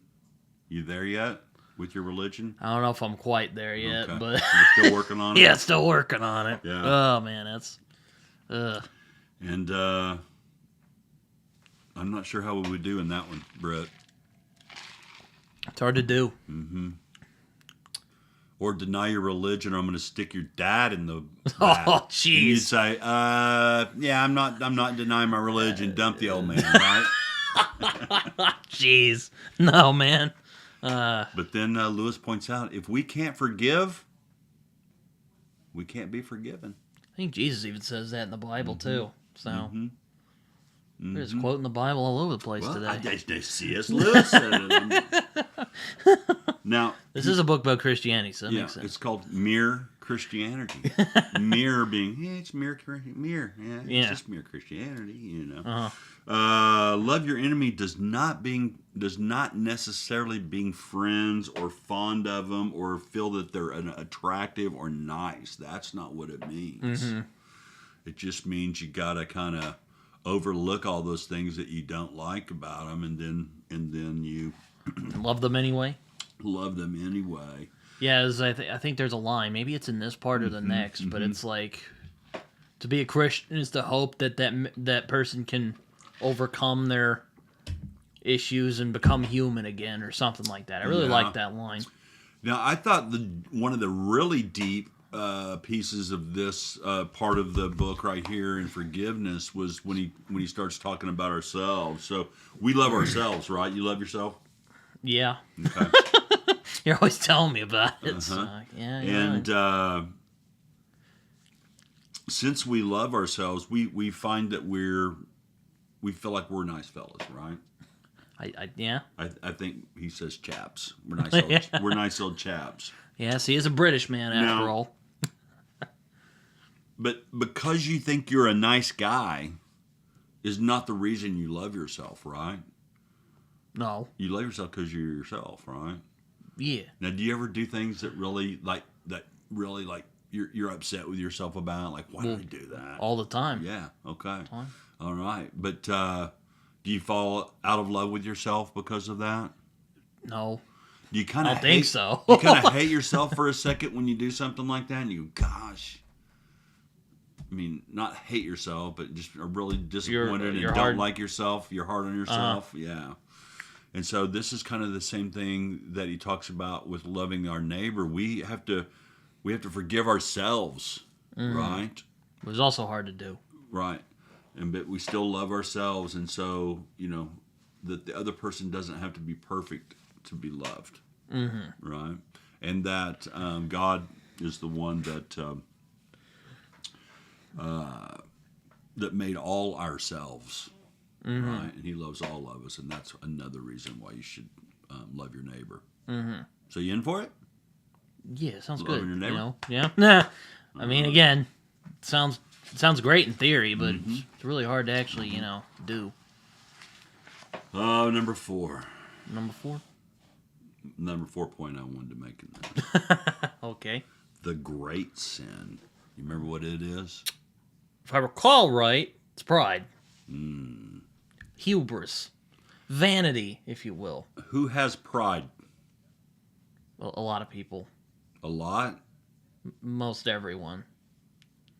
Keep going. Everybody? Yup. Oh, man. Everybody has it, and everyone loathes it. Loathe. Okay. It. Yeah. Yeah, I get what you're saying now. Like if I see you being proud of yourself and conceited and bragging on yourself, that guy thinks he's so cool. I hate that, right? So we all loathe it. And then most people don't think that they have it. Even though we all have it, right? And pride, self-conceit, is the Christian is the virtue that's opposite of humility. Do you know what humility means? Humbleness. Yeah, humbleness is a good one, right? Yeah. Jesus humble. Yes. Now, I mean, he got brutally murdered. So. Without what even did he say when he was up there on the cross? forgive them. Yeah. Yeah. How's that? So that's pretty humble. Yeah. I don't know if Nailed that's- up there. Hey, I'm thirsty. What do they stick up there for him to drink? What was it, like dirty vinegar? Or Sour, something? yucky vinegar. Ah, that's disgusting. Really? That sucks. You can't give the man a little wine? That's gonna suck in the chosen when that happens. Through pride, the devil had his fall. That's where he became the devil. His own pride, right? He's like, why can't I be God? Right? Yeah. So I thought that was very interesting. Yeah, it's the deadliest of sins, if you will. Yeah, and it says comparison is not what makes us proud, or is what makes us have pride. It's comparisons. It's Thought it not, said compassion on your notes no, there for a second. Comparison. See, Your handwriting's my so great. handwriting is wonderful. I was about to say, yeah, that doesn't make sense. Yeah. I'm sure it says something else. Comparison. So even if I've got a bunch of money and everything I'd ever want, You still like comparing yourself to Elon Musk? the other guy, yeah, I'm like, that Elon Musk, he's so full of himself, right? Yeah. We're never very satisfied with what we got usually. He says what really pride is in that sense is that you're looking for more power. You want to be powerful. And then it says as long as you're really prideful, you can't know God. So it's best to be humble, right? Yeah. Jesus says to be first, you have to be a servant to the others, right? Because remember when those guys in the chosen are talking about who's I'm going to be the best, right? I'm going to sit next to Jesus. He loves me the most and all that. And he said, hey, the one that's going to be the number one is going to be the servant to all, right? Yeah. Christianity has pride. I'm a better person. I think we talked about that a minute ago. I'm a better person than that guy because I'm a Christian and that guy's a loser, heathen, right? And you start having pride, and it says the devil will give you your Christianity as long as it breeds pride in you. Got to be careful of that. Yeah. Yeah. Man, being a Christian's hard. It says it's hard, right? I mean, C.S. Lewis says it's hard. And it says pride is spiritual cancer. It eats up love and contentment. Yeah. So now it says being proud of your kid, because I always say I'm proud of you. You're doing a good job. He makes clear that's not a bad thing. That's not a bad thing. That's a warm felt admiration. Or even being proud of your achievements as well. Like that's not. I don't think he says that's inherently a bad thing. If I recall, I don't know. So it says the first step of, this is C.S. Lewis talking here. This isn't in the Bible. If the first step of being humble is realizing that you're prideful. It's kind of a contradiction there, right? Yeah. So, any thoughts on that one? It sounds about right. Yeah. Yeah. Okay. Now I messed up a second ago. I said forgiveness was one of the virtues, but it's really the three virtues of Christianity are faith, hope, and charity. Aha. And the first one is charity that he talks about. And it says, love is the Christian sense. And it's kind of like what we were talking about. You don't bother whether you actually love your neighbor. Act as if you love them. Mm-hmm. And then eventually you will love them. Mm-hmm. You ever tried that? Like act as if you love somebody that you're not that fond of? I try. Well, put it that way. I try. Yeah. It's not easy. Uh-huh. And I'm really bad at hiding my dislike of people. You do wear your feelings right on there. Right on the chip on your shoulder. Yeah. Uh-huh. So it's hard to do. Yeah. It says, whenever you do good for someone, just because they are made just like us, you've learned to love him just a little bit more and dislike him a little bit less. Mm-hmm. So you keep kind of pretending, and then you will... It'll happen for real. Yeah. So fake it till you make it is what he's saying. And then here he comes back with this little World War II spot. So Lewis says the opposite is true. The Germans disliked the Jews, but as they treated them poorly, right? Which that's even kind of an understatement, treating them poorly, right? I mean, as they just brutalized them, right? Yeah. They hated him even more because they'd realized how much they had how bad they had treated him, and they hated themselves for it. So they hated the Jew more. Yeah, they didn't hate themselves more; they hated the Jew more. And so the opposite of true. So you can pretend that you like somebody, and you'll learn to like them more and more until you really do like them. But when you treat somebody poorly, or you dislike them and dislike them and dislike them, then you'll end up hating yourself because you've treated them poorly. And it reminds you what a loser you are when you've acted that way. Yeah. And then you blame the other guy. Yeah. It's not your fault. The other guy, those darn Jews. Right? They shouldn't have gotten that gas chamber when I told them to, right? Oh, yeah. Yeah. Yeah, that's nasty, isn't it? Yeah. I think they did a little more than that. They were like systematically exterminating them. But then again, I don't know when they figured that out. It's been a while since I've touched up on my World War II history. Yeah, it's unbelievable that happened. Yeah. Now, we're taught in the Bible that we should love God. Right? Is that easy to do? No. Yeah. It's hard, right? You don't see him, right? I mean, what's to love, right? Yeah. And so C.S. Lewis talks about, we're taught to love God, but you can't muster the feeling, right? And so you start getting mad at yourself because you ought to love God, right?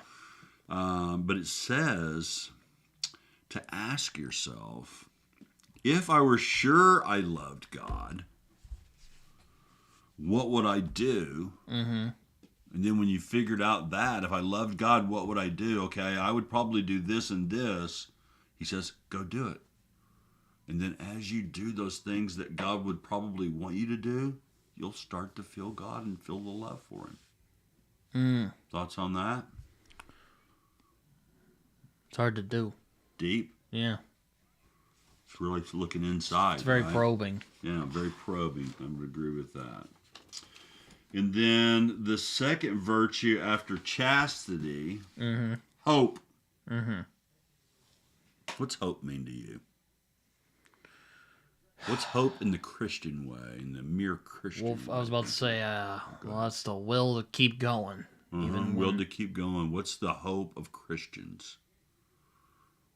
That Jesus will come back? Yeah, but what's the big hope? To getting to be with God. Okay. To have God's love. Yes. Where? In the heart? No. Where do we get in to heaven? live? Yes. Ah, yes. Yes. Uh-huh. Hope is occupying our minds with heaven Mm-hmm. and thinking about heaven and not thinking so much about the earth. Mm-hmm. Right? And so if we occupy our minds with heaven, it says, Lewis says, if we do this, God will throw in earth too, give you nice, pleasant life here as well. When you got, I'm doing things to get myself to heaven. I'm not worried about my money here or if I have a fancy car or a big house. I'm more worried about helping people, like Mother Teresa, let's say. You know, she had those feet. Did you ever see that story where she had feet like this? Toes were all cranked up like that. Oh, ugh. Right? Was she admired? Not for her feet, but just in general. Was she admired in the world, you think? Mostly. Yeah, mostly. Unless you were like Christopher Hitchens. Oh, well, I'm not sure who this is. Oh, but anyway. well, yeah, anyway. Anyway, but they said her feet were like that because there would be people that would drop off shoes to the orphanage where she worked. Uh-huh. And she would give all the other kids all the good shoes, and then she'd take the ones that were too small, and she did that so long that her feet just formed like that, and her toes were like that. Oh. Yeah. And so... It's like when you cleaned the bathroom that time. What happened there? At Camp Sooner? Mm-hmm, mm-hmm. Those disgusting, dirty bathrooms. Mm-hmm. Still can't believe you did that. I'm not supposed to talk about that. So. Sorry. But we humans, we're not taught. It's hard for us to think about heaven because we're not taught about heaven because we're so worried about our careers and where we live and what kind of clothes we wear and everything that's kind of earthly, right? Mm-hmm. Any thoughts on that? I mean, that's true. Yeah. Either that or you're worried about going to heaven or hell. Mm-hmm. Mm-hmm. And then, there's a lot of people that don't believe the Bible is true. Uh-huh. And I always wonder to myself, is that what they hope? Do they hope it's not true? Do you hope that you get to live for 60, 70, 80 years and that's it? That's your whole existence? I don't know. I mean, I'm not necessarily asking you. I'm just asking the whole world. Oh. Is that the hope of the world? Or do you hope there really is a Jesus and you hope there really is a God and you hope this is one dimension of our life and there is this whole eternal life that we get to go to that's eternal? You think about 80 years and how old is the earth? Millions of years old. Yeah, supposedly. There's a debate on that, but longer than 50 or 60 years or 80 years or whatever. For sure, right? yeah. Yeah, so I always wonder, what have you lost if you believe in Christianity and you believe in God and you give to the poor and you go to church and you're a nice guy and it's not true? What did you really lose?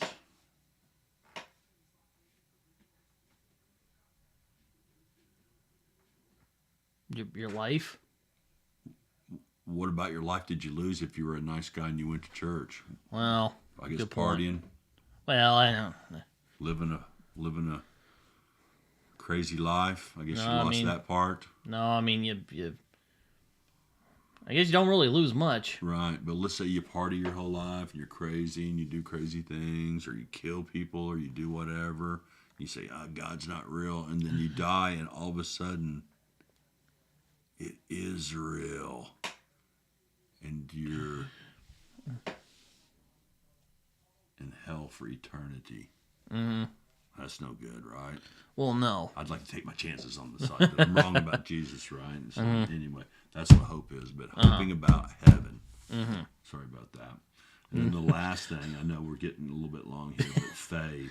I was about to say, for the one that we were kind of, I knew we've had a pretty substantial conversation about it. Yeah. There were some deep subjects there at the end of the book that I really fell in love with. So, faith is the sense of believing in the Christian documents, doctrines. Mm-hmm. And then it says that no man really knows how bad he is until he really tries to be good. Mm-hmm. Right? And you're like, wow, I can't do it. We're talking about faith here. And the main thing we learn when we fail is that, or when we try, is that we will fail, right? None of us are perfect. None of us are going to be perfect. And all fall short of the glory of God. And all that. And then when you finally realize that, like, hey, I've really tried to be good, and I keep messing, I can't do this. And when you say, hey, I can't do this, God.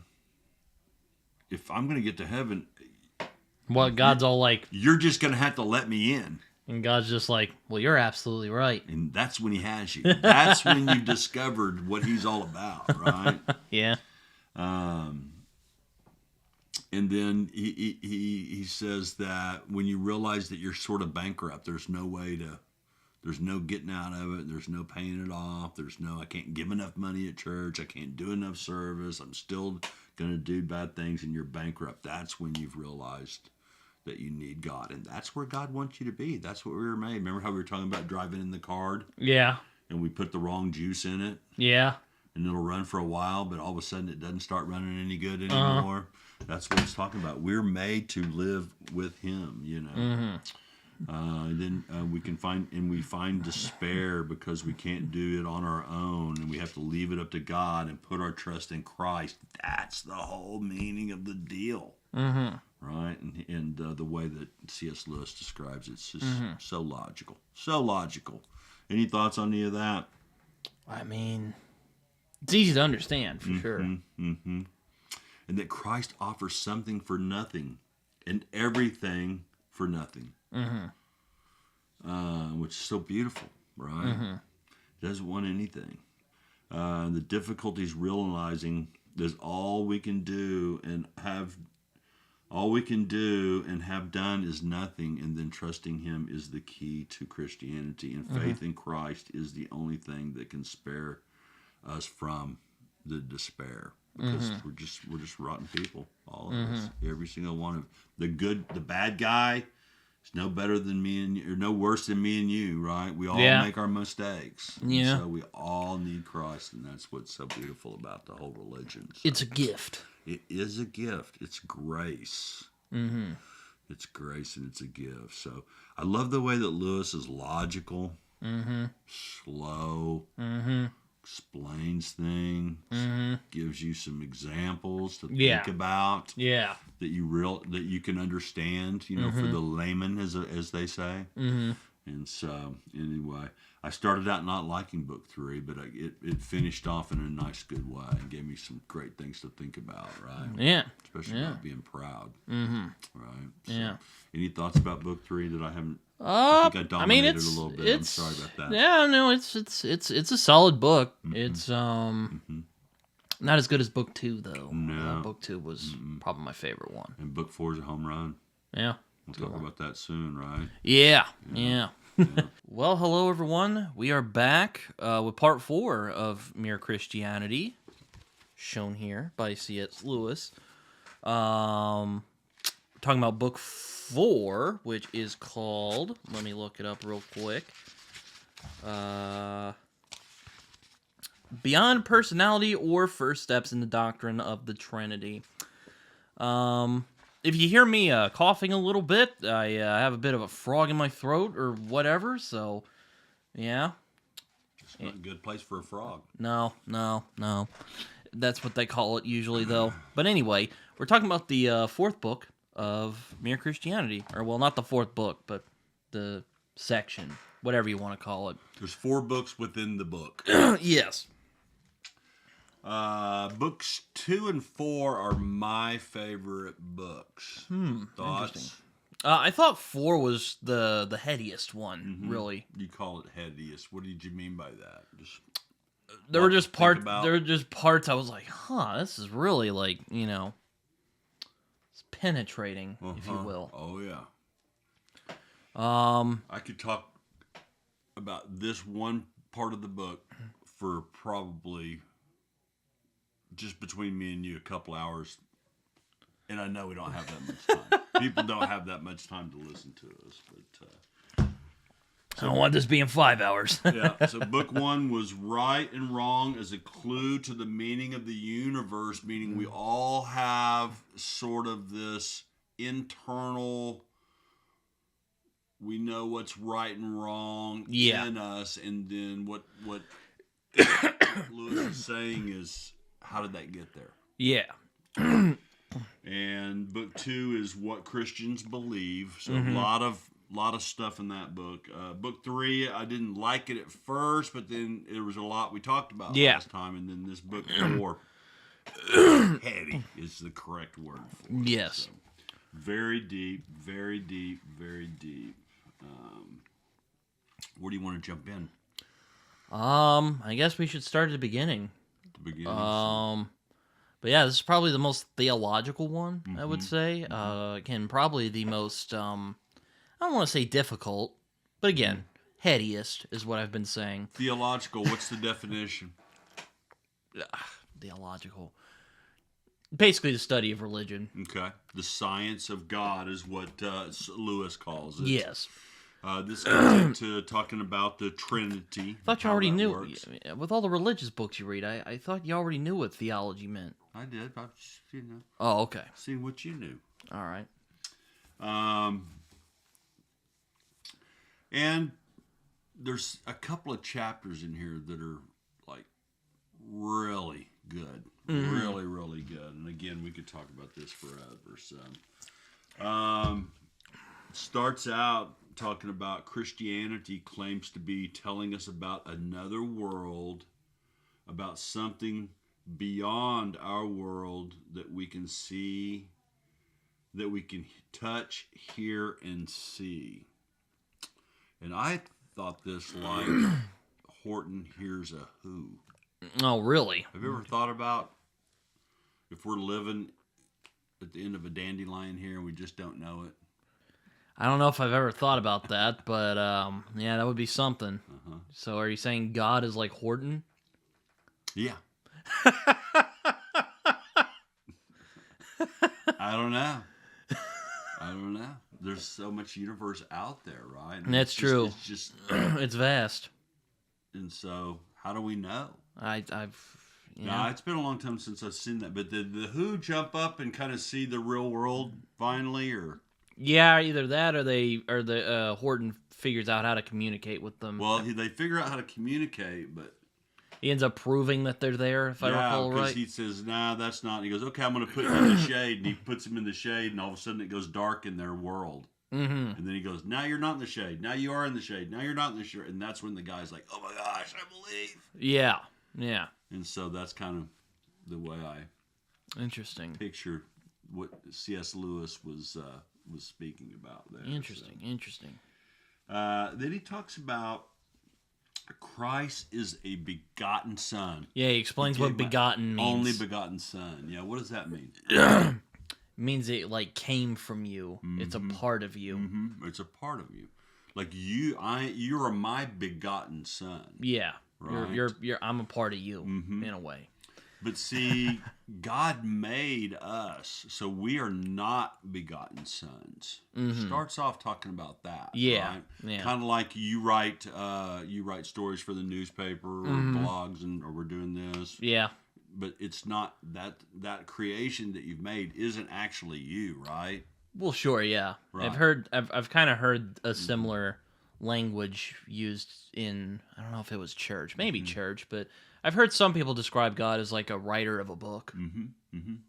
There's some really, I'm excited to kind of talk about one part of this. It also says theology is practical, and then it says the whole purpose for which we exist is to be taken into the life of God or become. Yes, this is the book. Begotten sons. So this is the book where he kind of goes into what being a Christian actually is. Because, I notice in a lot of people's attitudes about Christianity that I've noticed from either people I've known or people I've seen or whatever. A lot of people kind of seem to, because Christianity is so prevalent here in America, some people like to think of Christianity as like a conformity religion. You have to like conform.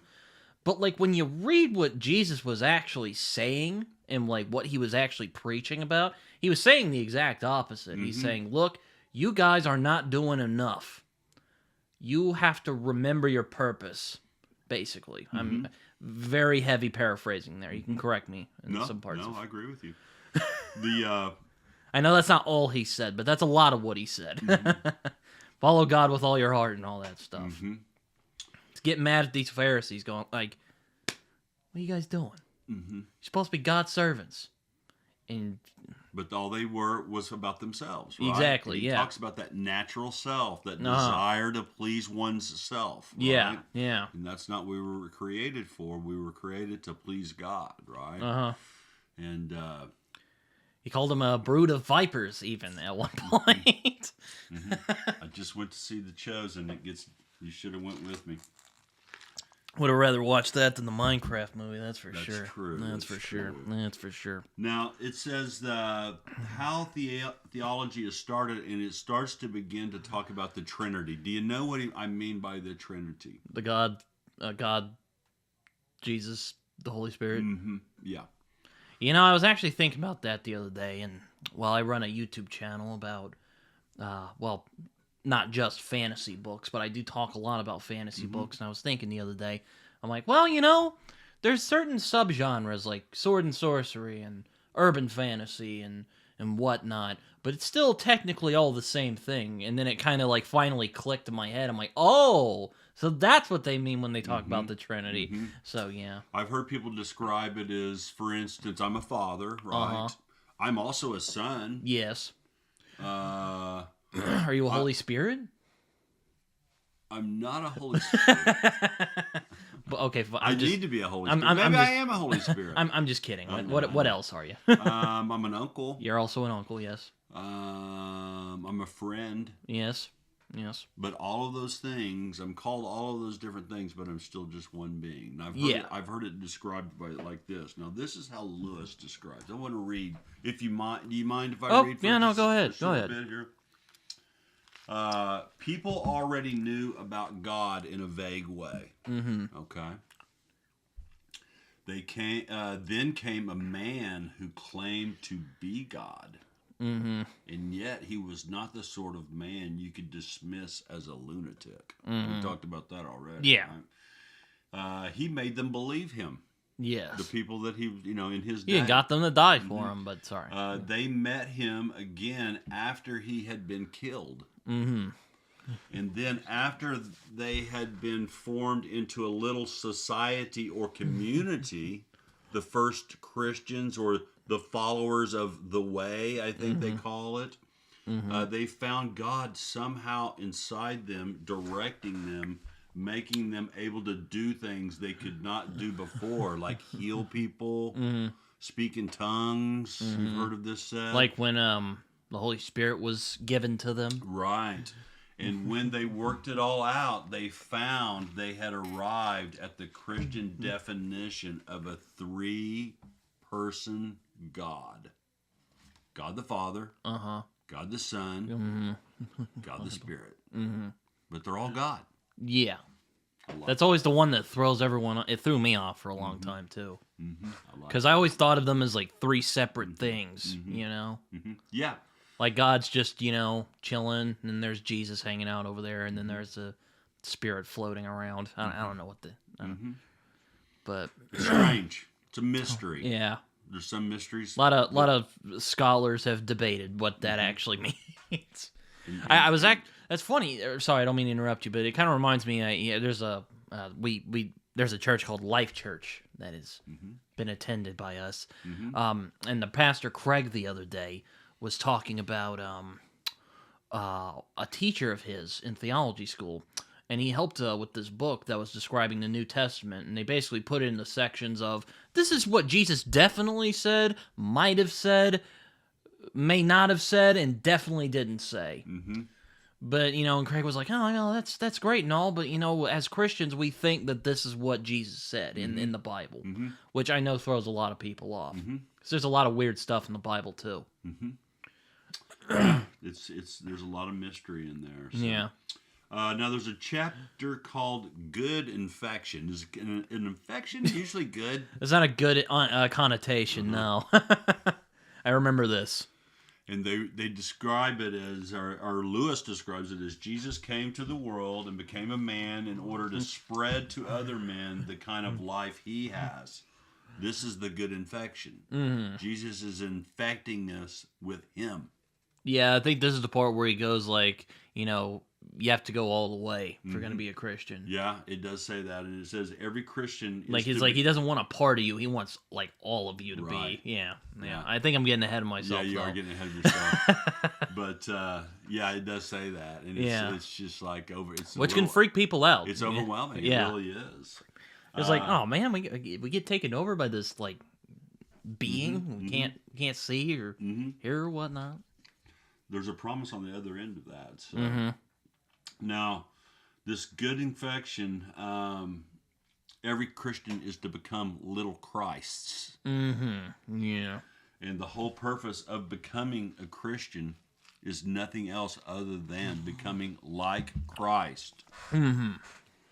And the Son of God became a man to enable men to become Son of Gods. Remember, we were created, but if we mold ourselves into into the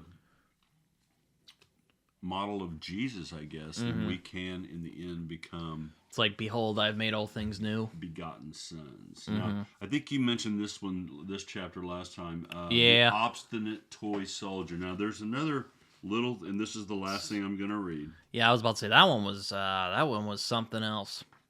This is a wild statement. I don't know how Lewis does it. How does he come up with this? It's not in the Bible. I was about to say, he studied it for a long time. So thinking deeply. I don't know. It's just so. Okay.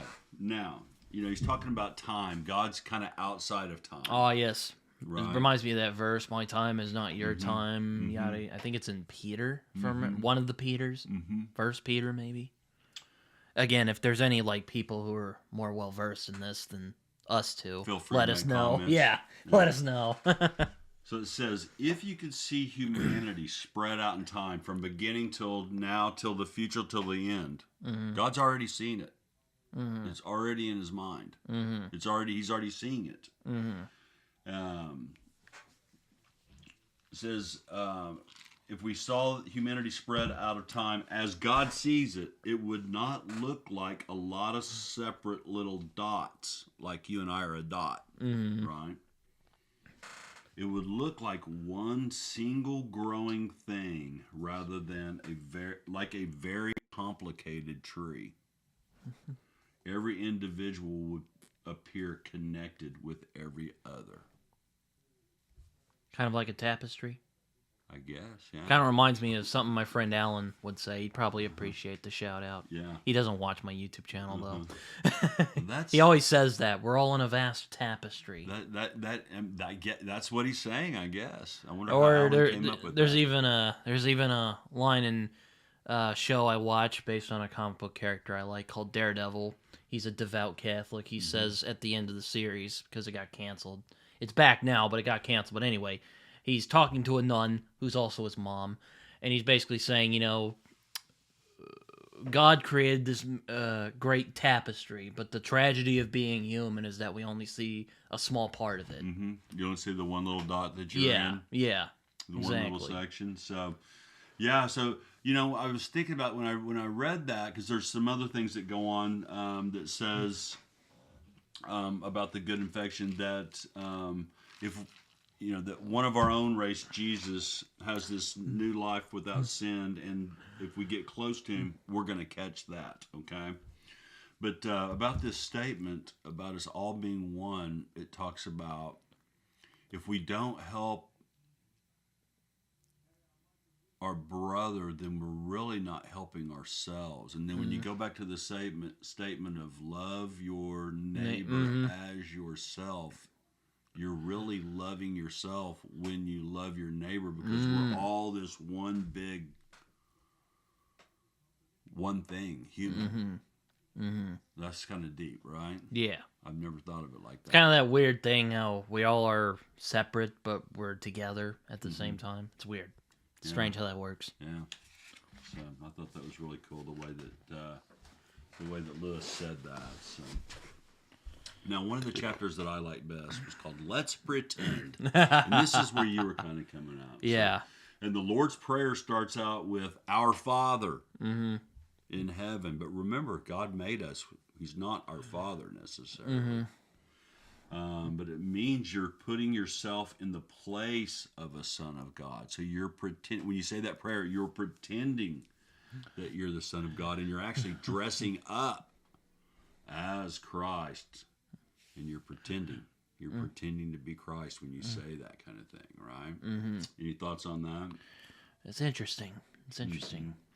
But we're not a son of God. We're not beget. We're created, right?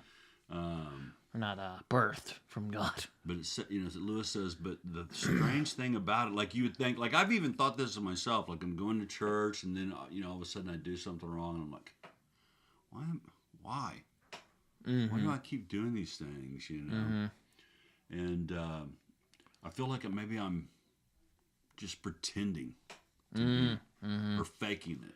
That kind of reminds me of another verse. Paul said it. He's like, my spirit wants to do what is good, right, but my flesh prevents me. Paraphrasing again. Yeah. Again, I'm not great at remembering the exact line, but I remember the sentiments. Yeah. He talks about like, or I felt like sometimes I'm faking it or I'm pretending to do it, and is that even a worse sin than just being bad? But Lewis says that Jesus has commanded that we, or how does he put it? Yeah, commanded us to do it, to pretend, because as we pretend, this is what you were talking about. When you pretend long enough, you are actually turning that pretense into reality. So you pretend and you pretend and you pretend and you pretend and you pretend. I think I brought that up. I think I brought that up last little bit. Yeah, that's last what time. Happens when you separate it into 4 different times. Yeah. Because we were talking about what loving thy neighbor means, and he kind of brings up a similar topic. Yeah. Well, maybe I'll have to do some editing here. I'm not sure. But yeah, I mean, that's kind of true. The more you pretend, and all of a sudden you're just doing it over and over again, and that's who you've become, right? So I thought that was really cool. And then, again, when talking about pretending, it talks about your conscience. Your conscience tells you what to do, right? Yeah. You know right from wrong, kind of right when you do it, right? Yeah. You don't have to start thinking, was that wrong?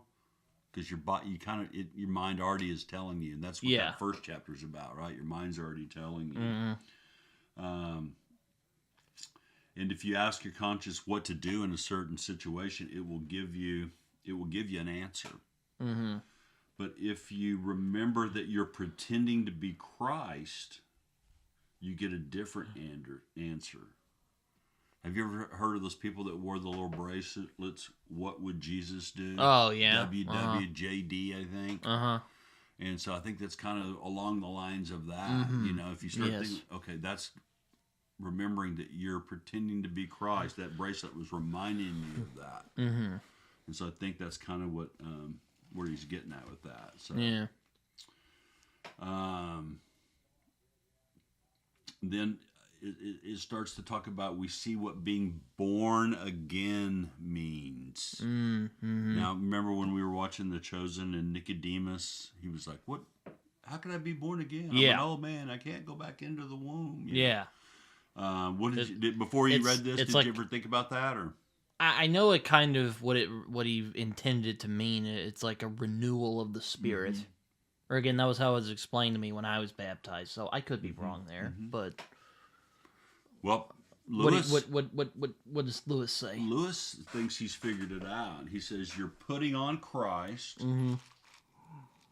So you're pretending to be Christ, right?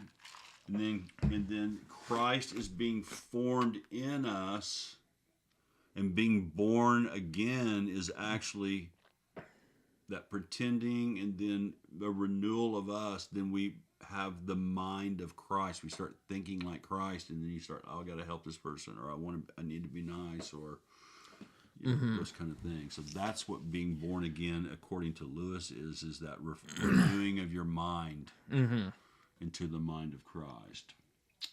Now, another chapter is called "Is Christianity Hard or Easy?" And this might have been what you were talking about. Yeah. Says the more you obey your conscience, so you're doing good, right? The more your conscience will demand of you. Yeah. That was what I was talking about. Yeah. And I've seen that, So, like, I started going to church right after you were born. Mom finally convinced me. Actually, Aunt Nicole was the one that convinced me to go to church. And then I started going to church. So, yeah, okay, man, I'm doing good. Then all of a sudden, it's like, oh, you're supposed to give money here? Then I gave him like $50 one time. And I was like, oh, boy, I've done something now.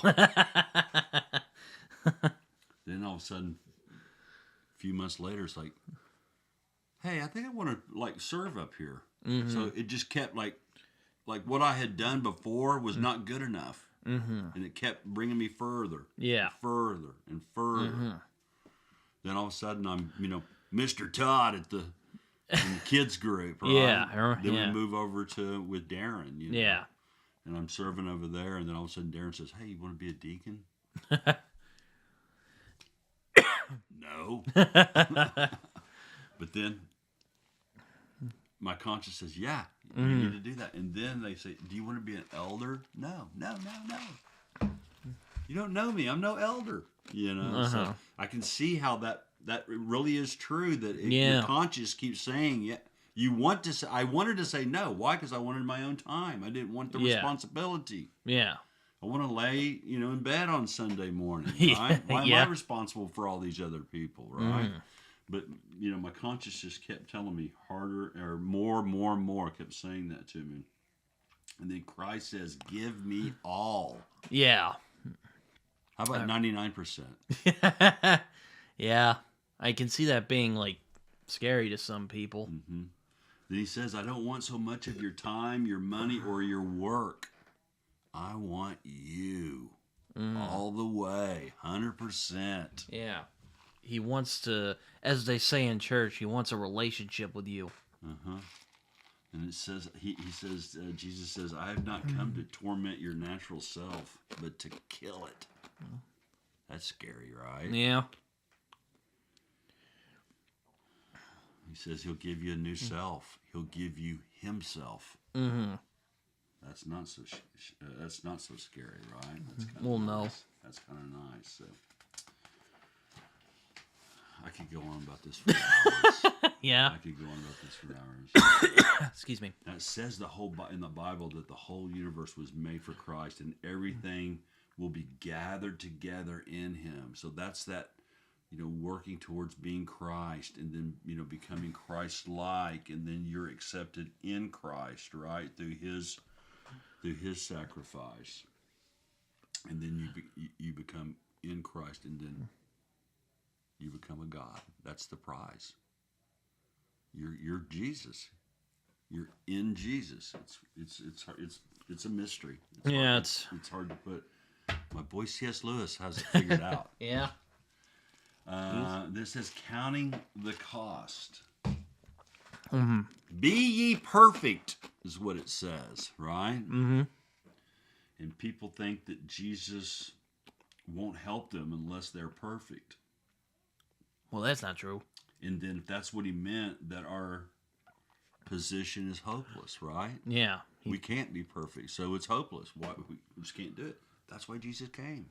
Yeah, he said, "I came. Can't do it. I came for the sick." A doctor doesn't treat people who are well. He treats people who are sick. You ever go to the doctor when you're feeling perfectly well? No. Right. And then he says, Jesus says, "The only help I will give you is the help to become perfect.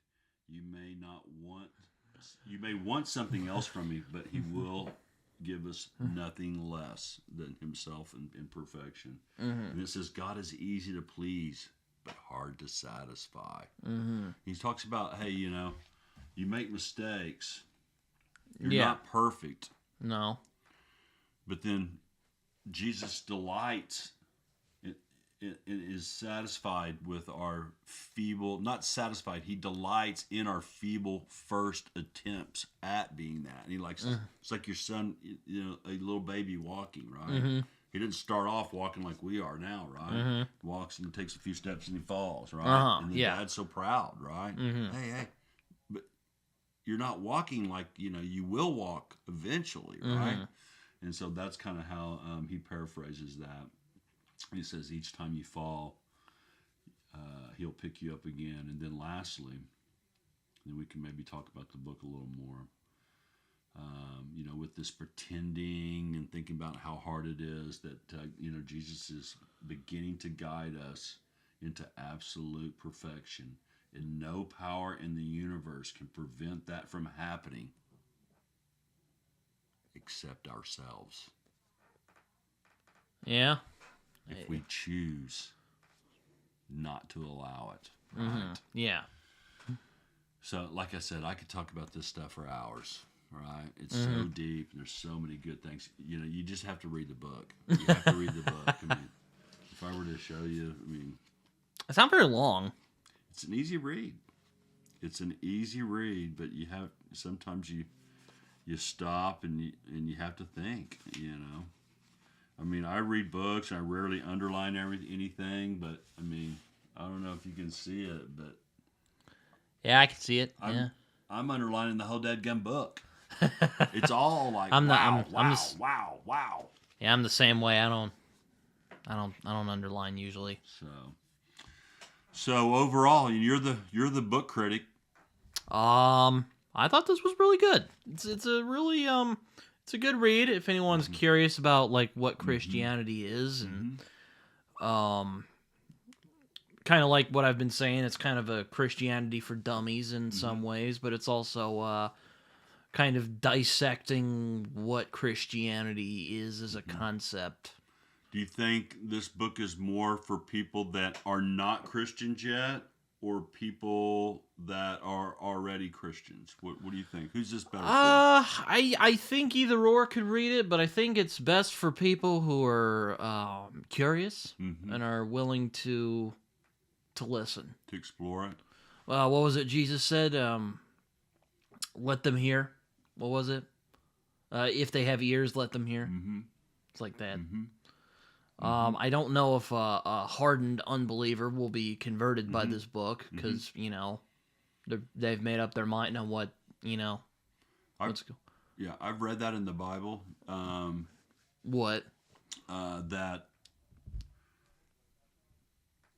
basically, I don't know how to say this because I don't want to, put anybody off, but, that God is kind of, chooses who he's going to. You have the ability to believe it, right? But he kind of reveals himself to who he chooses. You know where I'm going with that?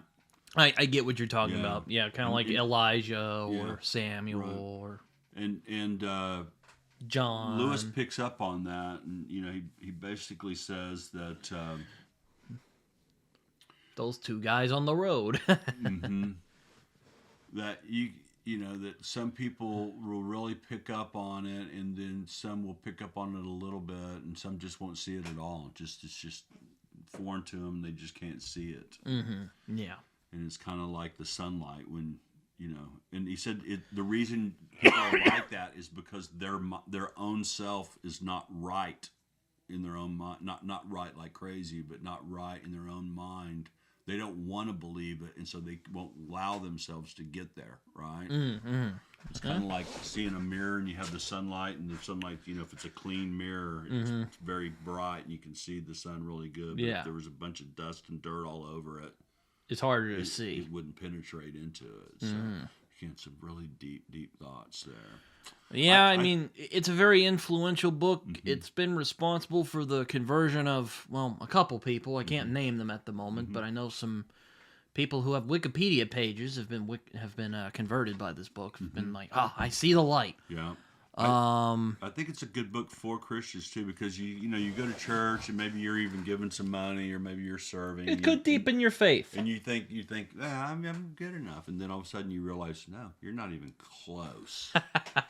You're so far away from where Jesus wants you to be. Get to work, young man, old man, whatever. So anyway, it's a great book. I encourage anybody to read the book. Read this book, and if you're curious, then definitely read the Bible. And I would start off with the New Testament, because the whole Bible is about Jesus. So learning about Jesus in the New Testament and his life and his teachings. I think I heard that the most important books are the Gospels. Yeah, for sure. That's about the life of Jesus, right? Yeah. And all of the rest of it's about the church forming and those kind of things. So, yeah, it's a wonderful book, and I'm so glad my friend invited me to read it, and I'm so glad you read it. Yeah, it took me a while. Now I did. You read it, so you got some stuff to think about, right? Yeah, but Mere Christianity is, I recommend it. I say thumbs up, A+. Full Ebert, yeah. I would give it a thumbs up. In terms of like letter grade, I'd probably give it a B+. We'll say. Okay, that's fair. But yeah, I think that's it. It took a while, but we finally got there. Yeah. If you're still hanging on this long video, please pick up the book and comment back on, see what you can tell us. Maybe we missed some things that you pick up on. Yeah, for sure.